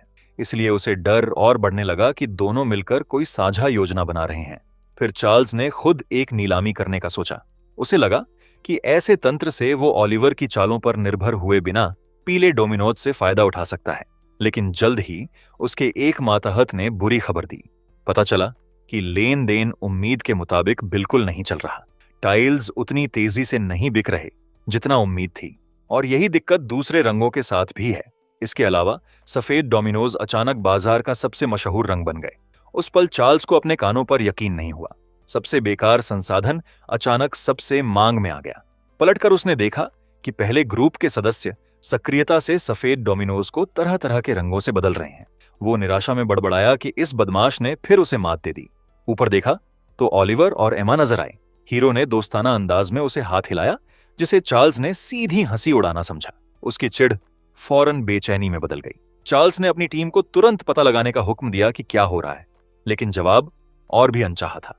उसे बताया गया कि एम्मा का ग्रुप सफेद डोमिनोज के बदले सिर्फ बैंगनी डोमिनोज ही लेगा और कोई रंग नहीं। यह सुनकर चार्ल्स पूरी तरह उलझ गया। अब उसे समझ आने लगा कि ऑलिवर ने एक आम खेल को एक आर्थिक व्यवस्था में बदल दिया है। उधर ऑलिवर की बात सुनकर एमा देर तक सोचती रही। उस लड़की को धीरे धीरे एहसास हुआ कि वो यह सुझा रहा है कि डोमिनोज का रंग टीम्स के बीच लेन देन का मुख्य जरिया बने। असल में बात अंतर्राष्ट्रीय वित्तीय व्यवस्था जैसी एक आरक्षित मुद्रा बनाने की थी। जितना ज्यादा वो इस आइडिया के बारे में सोचती, उतनी ही हैरान होती जाती। फिर एमा को आखिरकार समझ आया कि पहले ग्रुप ने शुरुआत से ही सफेद डोमिनोज क्यों लिए थे। लेकिन तभी एक नया ख्याल आया। उसने हीरो से पूछा कि क्या उसने पूरे लेन देन के बाजार पर काबू पाने की कोशिश की थी। ऑलिवर ने हल्की मुस्कान के साथ जवाब दिया कि इसीलिए तो उसे गठजोड़ की जरूरत है। फिर उसने एमा को साझेदारी की पेशकश की और समझाया कि मिलकर वो पूरे बाजार को काबू कर सकते हैं। ऑलिवर ने सुझाया कि एमा का ग्रुप बैंगनी डोमिनोज धीरे धीरे छोटे छोटे हिस्सों में बेचे और सिर्फ सफेद डोमिनोज के बदले में। पहले विनिमय दर ऊंची रखनी थी, मसलन 5 सफेद के बदले 1 बैंगनी। फिर धीरे धीरे 4 के बदले 1 करते जाना। पहला ग्रुप आधिकारिक तौर पर अलग अलग रंगों के बीच विनिमय दर पब्लिश करेगा। तब एमा को पूरा आइडिया समझ आया। वो मिलकर अपना एक्सचेंज सेंटर बनाने और खुद विनिमय दरें तय करने वाले थे। उसकी योजना में दूसरा ग्रुप बैंगनी डोमिनोज बेचेगा और उनकी कीमत नियंत्रित करेगा, जबकि पहला बाकी सभी रंगों का लेन देन संभालेगा। लेकिन वो अभी भी अपने फायदे के बारे में जानना चाहती थी। उसने माना कि अभी उसके ग्रुप का पलड़ा भारी है। इसके जवाब में ऑलिवर ने पूछा कि क्या उसकी टीम ने पर्याप्त गहरे लाल और नीले डोमिनोज इकट्ठे कर लिए हैं। इन शब्दों से एमा को झटका लगा। वो अच्छी तरह जानती थी कि इन्हीं रंगों में उन्हें गंभीर दिक्कत है। इसके अलावा यह भी साफ हो गया कि ऑलिवर शुरू से ही बाजार और उसकी टीम की हरकतों पर बारीकी से नजर रख रहा था। ऑलिवर ने समझाया कि गठजोड़ से बचे हुए रंग इकट्ठा करना बहुत आसान हो जाएगा और सभी तरह की मुद्राएं पहले ग्रुप के एक्सचेंज सेंटर में आती रहेंगी। इससे एमा की टीम मिले सफेद डोमिनोज की मदद से जरूरी संसाधन हासिल कर सकेगी। उस लड़की ने कहा कि इस तरीके से सफेद डोमिनोज जल्दी खत्म हो जाएंगे और बाजार रुक जाएगा। लेकिन हीरो ने यह मुश्किल पहले से सोच रखी थी। हालांकि एमा को अभी भी एक और सवाल परेशान कर रहा था। उसने पूछा कि उसने उसकी टीम को क्यों चुना। ऑलिवर कुछ पल चुप रहा, फिर शांति से समझाया कि वजह बैंगनी रंग है। यह डोमिनोज सभी जरूरी पैटर्न्स में मौजूद हैं। इनके बिना कोई भी टीम अपना प्रोजेक्ट पूरा नहीं कर सकती। यह सुनकर उस लड़की को आखिरकार अपनी स्थिति की असली कीमत समझ आई। फिर हीरो ने आत्मविश्वास से ऐलान किया कि अब से पहला और दूसरा ग्रुप एक ही नाव में है। साथ ही उसने वादा किया कि उसे अपने फैसले पर पछतावा नहीं होगा।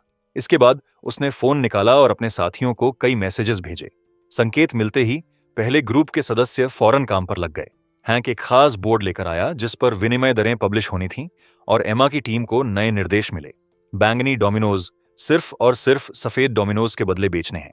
मैसेज में साफ था कि कोई और रंग नहीं लिया जाएगा। जब दोनों ग्रुप्स योजना पर अमल करने लगे तो उस लड़की ने पूछा कि पहला ग्रुप बाकी रंग कहां से लाएगा।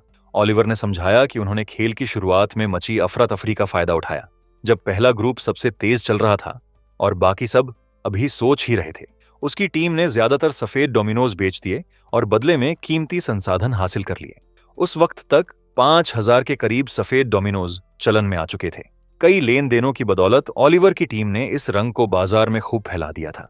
यह पता चला कि टीम ने दूसरे ग्रुप से बेहिसाब टाइल्स बदल लिए थे। हीरो खुद शांत रहा। जो कुछ हो रहा था वो उसकी उस रणनीति का हिस्सा था जो उसने काम की शुरुआत में ही बनाई थी। इम्तिहान शुरू होते ही उस नौजवान ने पार्टिसिपेंट्स में जिम्मेदारियां बांट दी। उसने सबको हुक्म दिया कि बिना किसी डिटेल छोड़े पता करें कि हर ग्रुप ने कौन सा रंग और कौन सा पैटर्न चुना है। जल्द ही ओलिवर के पास रिपोर्ट्स आने लगीं। कुछ में ग्रुप नंबर्स, रंग और पैटर्न्स थे, कुछ में हर रंग के डोमिनोज की तादाद का हिसाब था। पता चला कि लगभग 4000 लाल टाइल्स हैं, 3000 नारंगी, 5000 पीले और 3500 के करीब हरे। ओलिवर ने फिर जल्दी से जल्दी सफेद डोमिनोज बदलने का हुक्म दिया और हर ग्रुप के लिए एक अलग बातचीत करने वाला तैनात किया। इसके अलावा एक कामयाब सौदे के बाद पार्टिसिपेंट्स को फौरन नया सौदा पेश करना था और बात करने वाले को सोचने का वक्त नहीं देना था। कुछ लोग समझ नहीं पाए कि वो इतनी मेहनत से इकट्ठे किए सफेद डोमिनोज इतनी जल्दी क्यों बांट रहे हैं, लेकिन हीरो ने जोर देकर कहा कि रफ्तार फायदे से ज्यादा जरूरी है और सौदे किसी भी कीमत पर पक्के करने हैं। उसने यह भी कहा कि अगर दूसरा पक्ष हिचकिचाए तो उन्हें बता दो कि सफेद डोमिनोज आगे चलकर अच्छा फायदा देंगे। हालांकि बहुतों को यह बात अजीब लगी, फिर भी उन्होंने कैप्टन पर भरोसा करके उसके हुक्म माने। जल्द ही हैंक उस ग्रुप के पास बातचीत करने गया जिसके पास फिरोजी डोमिनोज थे। उसने उनके टाइल्स सफेद से बदलने की पेशकश की। पहले वो मना करते रहे और कहा कि अभी टीम के अंदर चर्चा चल रही है, लेकिन हैंक मनाता रहा।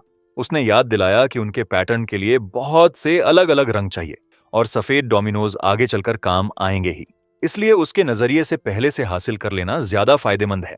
थोड़ी देर सोचने के बाद दूसरे ग्रुप ने पहले सौदे पर हां कर दी। हालांकि शुरुआती योजना थोड़े ही पीसेस बदलने की थी, लेकिन अचानक वो एक साथ 100 सफेद डोमिनोज खरीदना चाहने लगे। हैंक इस मांग से हैरान हो गया और कहा कि अभी कोई सही कीमत तय नहीं है और कीमत बाद में बदल सकती है। दूसरे पक्ष ने इस दलील की वजाहत मानी और खरीद की तादाद कम कर दी। पहला सौदा हुआ, जिसके बाद दोनों पक्षों ने डोमिनोज बदले और संतुष्ट होकर अलग हुए। 10 फिरोजी टाइल्स के बदले 30 सफेद टाइल्स का सौदा हुआ। लेकिन बात यहीं खत्म नहीं हुई। हैंक जल्द ही फिर आया और बताया कि उसकी टीम और हल्के हरे टाइल्स खरीदना चाहती है। फिर दूसरा सौदा हुआ और बाद में उसने तीसरा सौदा करने की कोशिश की, लेकिन इस बार दूसरे ग्रुप ने मना कर दिया। उनके पार्टिसिपेंट्स ने कहा कि उन्हें अब सफेद डोमिनोज की जरूरत नहीं। तब ओलिवर की टीम के उस नुमाइंदे को एहसास हुआ कि अहम लम्हा आ गया है। वो एक बातचीत करने वाले के पास गया और उसे राजदारी में एक खास जानकारी दी। उसके मुताबिक कैप्टन का मानना है कि सफेद डोमिनोज आगे चलकर फायदेमंद होंगे क्योंकि इसके पीछे कोई खास योजना है। इन शब्दों ने उस बंदे को सोचने पर मजबूर किया। हैंक की बात सुनकर उसने फौरन आवाज धीमी की। उसे भी यही सवाल था कि पहले ग्रुप ने सफेद डोमिनोज क्यों चुने। अगर ओलिवर के पीछे यह फैसला है तो जरूर कोई वजह होगी। इसलिए उसने सौदे पर हां की और जरूरी टाइल्स की तादाद पूछी और इस तरह एक और सौदा पक्का हुआ। दोनों पक्ष नतीजे से खुश थे और हैंक अपनों के पास लौटकर खुशी से नई कमाई का ऐलान करने लगा। टीम को 100 से ज्यादा फिरोजी टाइल्स मिले, दूसरे रंगों के अतिरिक्त हिस्से भी मिले और वो तेजी से अपना स्टॉक बढ़ाती रही। इस बीच ओलिवर ध्यान से आने वाले मैसेजेस देख रहा था। कुछ पार्टिसिपेंट्स ने बताया कि वो नीले और पीले डोमिनोज नहीं हासिल कर पाए क्योंकि चार्ल्स के ग्रुप ने उन पर कब्जा कर रखा है। लेकिन ओलिवर जरा भी परेशान नहीं हुआ। उसने साथियों को याद दिलाया कि उसने ऐसी मुश्किलें पहले से सोच रखी थीं। फिर उसने सक्रिय लेन देन बंद करने और दूसरी टीम्स की विनिमय दरों पर नजर रखने का हुक्म दिया। करीब 10 मिनट बाद हैंक ने बताया कि बाजार धीरे धीरे स्थिर होने लगा है। इसके जवाब में हीरो ने आधिकारिक विनिमय दरें बताईं और उन्हें आधार मानने का हुक्म दिया। तब उस नौजवान को अपने कैप्टन की सोच समझ आई। ओलिवर आर्बिट्राज कर रहा था, यानी अलग अलग विनिमय दरों के फर्क से फायदा कमा रहा था। उसे हमेशा से अपना लीडर काबिल लगता था, लेकिन अब उसने देखा कि उसने डोमिनोज के एक आम खेल को एक वित्तीय व्यवस्था में बदल दिया। उसके मन में यह ख्याल भी आया कि ऐसा इंसान किसी आम नए कर्मचारी से ज्यादा मुख्यालय के किसी गुप्त निरीक्षक जैसा लगता है। धीरे धीरे बाजार ठीक वैसे चलने लगा जैसा ओलिवर ने सोचा था। टीम ने लगभग हर लेन देन में फायदा कमाया। ओलिवर अपनी रणनीति को लगातार ठीक करता रहा। नीले टाइल्स उसका मुख्य निशाना थे और बैंगनी टाइल्स गौण। कुछ वक्त बाद एक पार्टिसिपेंट ने बताया कि जरूरी तादाद में हल्के नीले डोमिनोज आखिरकार इकट्ठे हो गए हैं। यह सुनकर वो संतुष्ट मुस्कुराया और अगले दौर की शुरुआत का ऐलान किया। उसने पूरी तरह लेन देन बंद करने और अपना एक्सचेंज ऑफिस खोलने का हुक्म दिया। जब पहला ग्रुप एक जगह जमा हुआ तो बाकी पार्टिसिपेंट्स हैरान रह गए। चार्ल्स खास तौर पर ध्यान से देख रहा था। उसे प्रतिद्वंद्वियों की हरकतें और ज्यादा परेशान करने लगीं। जब उसे एहसास हुआ कि एमा का ग्रुप बैंगनी टाइल्स के बदले सिर्फ सफेद डोमिनोज ले रहा था, तो पूरी योजना उसकी आंखों के सामने आ गई। पार्टिसिपेंट्स अपने टाइल्स लेकर पहले ग्रुप के पास जाते और सफेद डोमिनोज लेते। फिर उन्हीं सफेद टाइल्स से एमा की टीम के पास जाकर जरूरी बैंगनी रंग खरीदते। नतीजे में पहले ग्रुप के पास तरह तरह के संसाधन जमा होते, जबकि दूसरे के पास सफेद डोमिनोज। इसके बाद दोनों सहयोगी आपस में फिर बदल लेते और मनचाहे रंग हासिल कर लेते। चार्ल्स को मानना पड़ा कि यह व्यवस्था लगभग बेमिसाल थी। नतीजा एक ऐसा चक्र था जिसमें दोनों टीम्स एक दूसरे को मजबूत बनाती थीं और साथ ही पूरे बाजार को काबू में रखती थीं। अपनी चिढ़ के बावजूद वो इस योजना के पैमाने की तारीफ के बिना नहीं रह सका। लेकिन जल्दी ही उसे एहसास हुआ कि ऐसी व्यवस्था के अंदर रहकर जीतना बेहद मुश्किल है। इसलिए उसने अलग तरीके से काम करने का फैसला किया। अगर तय नियमों के अंदर जीतना नामुमकिन है तो खुद व्यवस्था को ही तोड़ना होगा। उधर ऑब्जर्वेशन रूम में जजों और स्टाफ ने चर्चा की कि क्या हो रहा है। बहुतों ने माना कि उन्हें उम्मीद नहीं थी कि सिर्फ 1 घंटे में इतना पेचीदा बाजार का ढांचा खड़ा हो जाएगा। इसके अलावा वो सिर्फ ओलिवर की योजना से नहीं, बल्कि चार्ल्स के बाद के फैसले से भी प्रभावित थे। पहले उसने पीले डोमिनोज रोकने और कीमत बढ़ने का इंतजार करने की योजना बनाई थी, लेकिन अब बाजार तेजी से बदल रहा था। इसलिए उसने फौरन पीले टाइल्स बेचने और साथ ही एक सीमित वक्त की नीलामी कराने का हुक्म दिया। जजों ने कहा कि यह बहुत समझदारी का फैसला था। अगर और देर होती तो पीले रंग की कीमत तेजी से गिर सकती थी। जजों को चैलेंज की शुरुआत याद आई जब पहले ग्रुप ने सफेद डोमिनोजेस पर दांव लगाया था। सफेद टाइल्स और दूसरी टीम से गठजोड़ के जरिए बाजार पर कब्जा करने का मौका किसी दुर्लभ रंग चुनने से कहीं कम साफ था। यहां तक कि उन टीम्स के साथ बातचीत भी काम आई जिन्हें सफेद डोमिनोज की जरूरत नहीं थी। शुरुआत से ही पहले ग्रुप ने जानबूझकर बाजार में सफेद डोमिनोज भर दिए। आमतौर पर लोग लेन देन के लिए जितने हो सके टाइल्स बचाने की कोशिश करते हैं, लेकिन ओलिवर की टीम ने उल्टा किया। सफेद को बेकार रंग माना जाता था और उसे मनचाहे रंगों से बदलकर पार्टिसिपेंट्स फायदा कमाते और उसे मुद्रा के तौर पर इस्तेमाल करने के आदी होते जाते। जल्द ही स्क्रीन पर एक खिलाड़ी की आवाज आई जो खुश था कि उसने कम कीमत पर सफेद टाइल्स खरीद लिए। इस पर कैथरीन को खास तौर पर हंसी आई और उसने नोट किया कि ओलिवर पहले से ही बाजार काबू में ले चुका है। जल्द ही लेन देन के जरिए के तौर पर सफेद डोमिनोज की कीमत बढ़ने लगेगी और अंततः दूसरी टीम्स को उन्हें बहुत ऊंचे दामों पर खरीदना होगा। इस ख्याल ने कैथरीन को सच्ची तारीफ से भर दिया और उसने माना कि वो यही देखना चाहती थी। पास के एक कर्मचारी ने कहा कि हीरो बेहद दिलचस्प इंसान निकला। कैथरीन ने हां में सिर हिलाया। वो उम्मीदों से कहीं आगे निकल गया। जो हो रहा था उस पर सोचते हुए उसने हालात की तुलना पेट्रो डॉलर तंत्र से की। एक वक्त पर तेल उत्पादक देश सिर्फ अमेरिकी डॉलर्स के बदले तेल बेचते थे। इससे आखिरकार अमेरिकी मुद्रा की स्थिति और मजबूत हुई।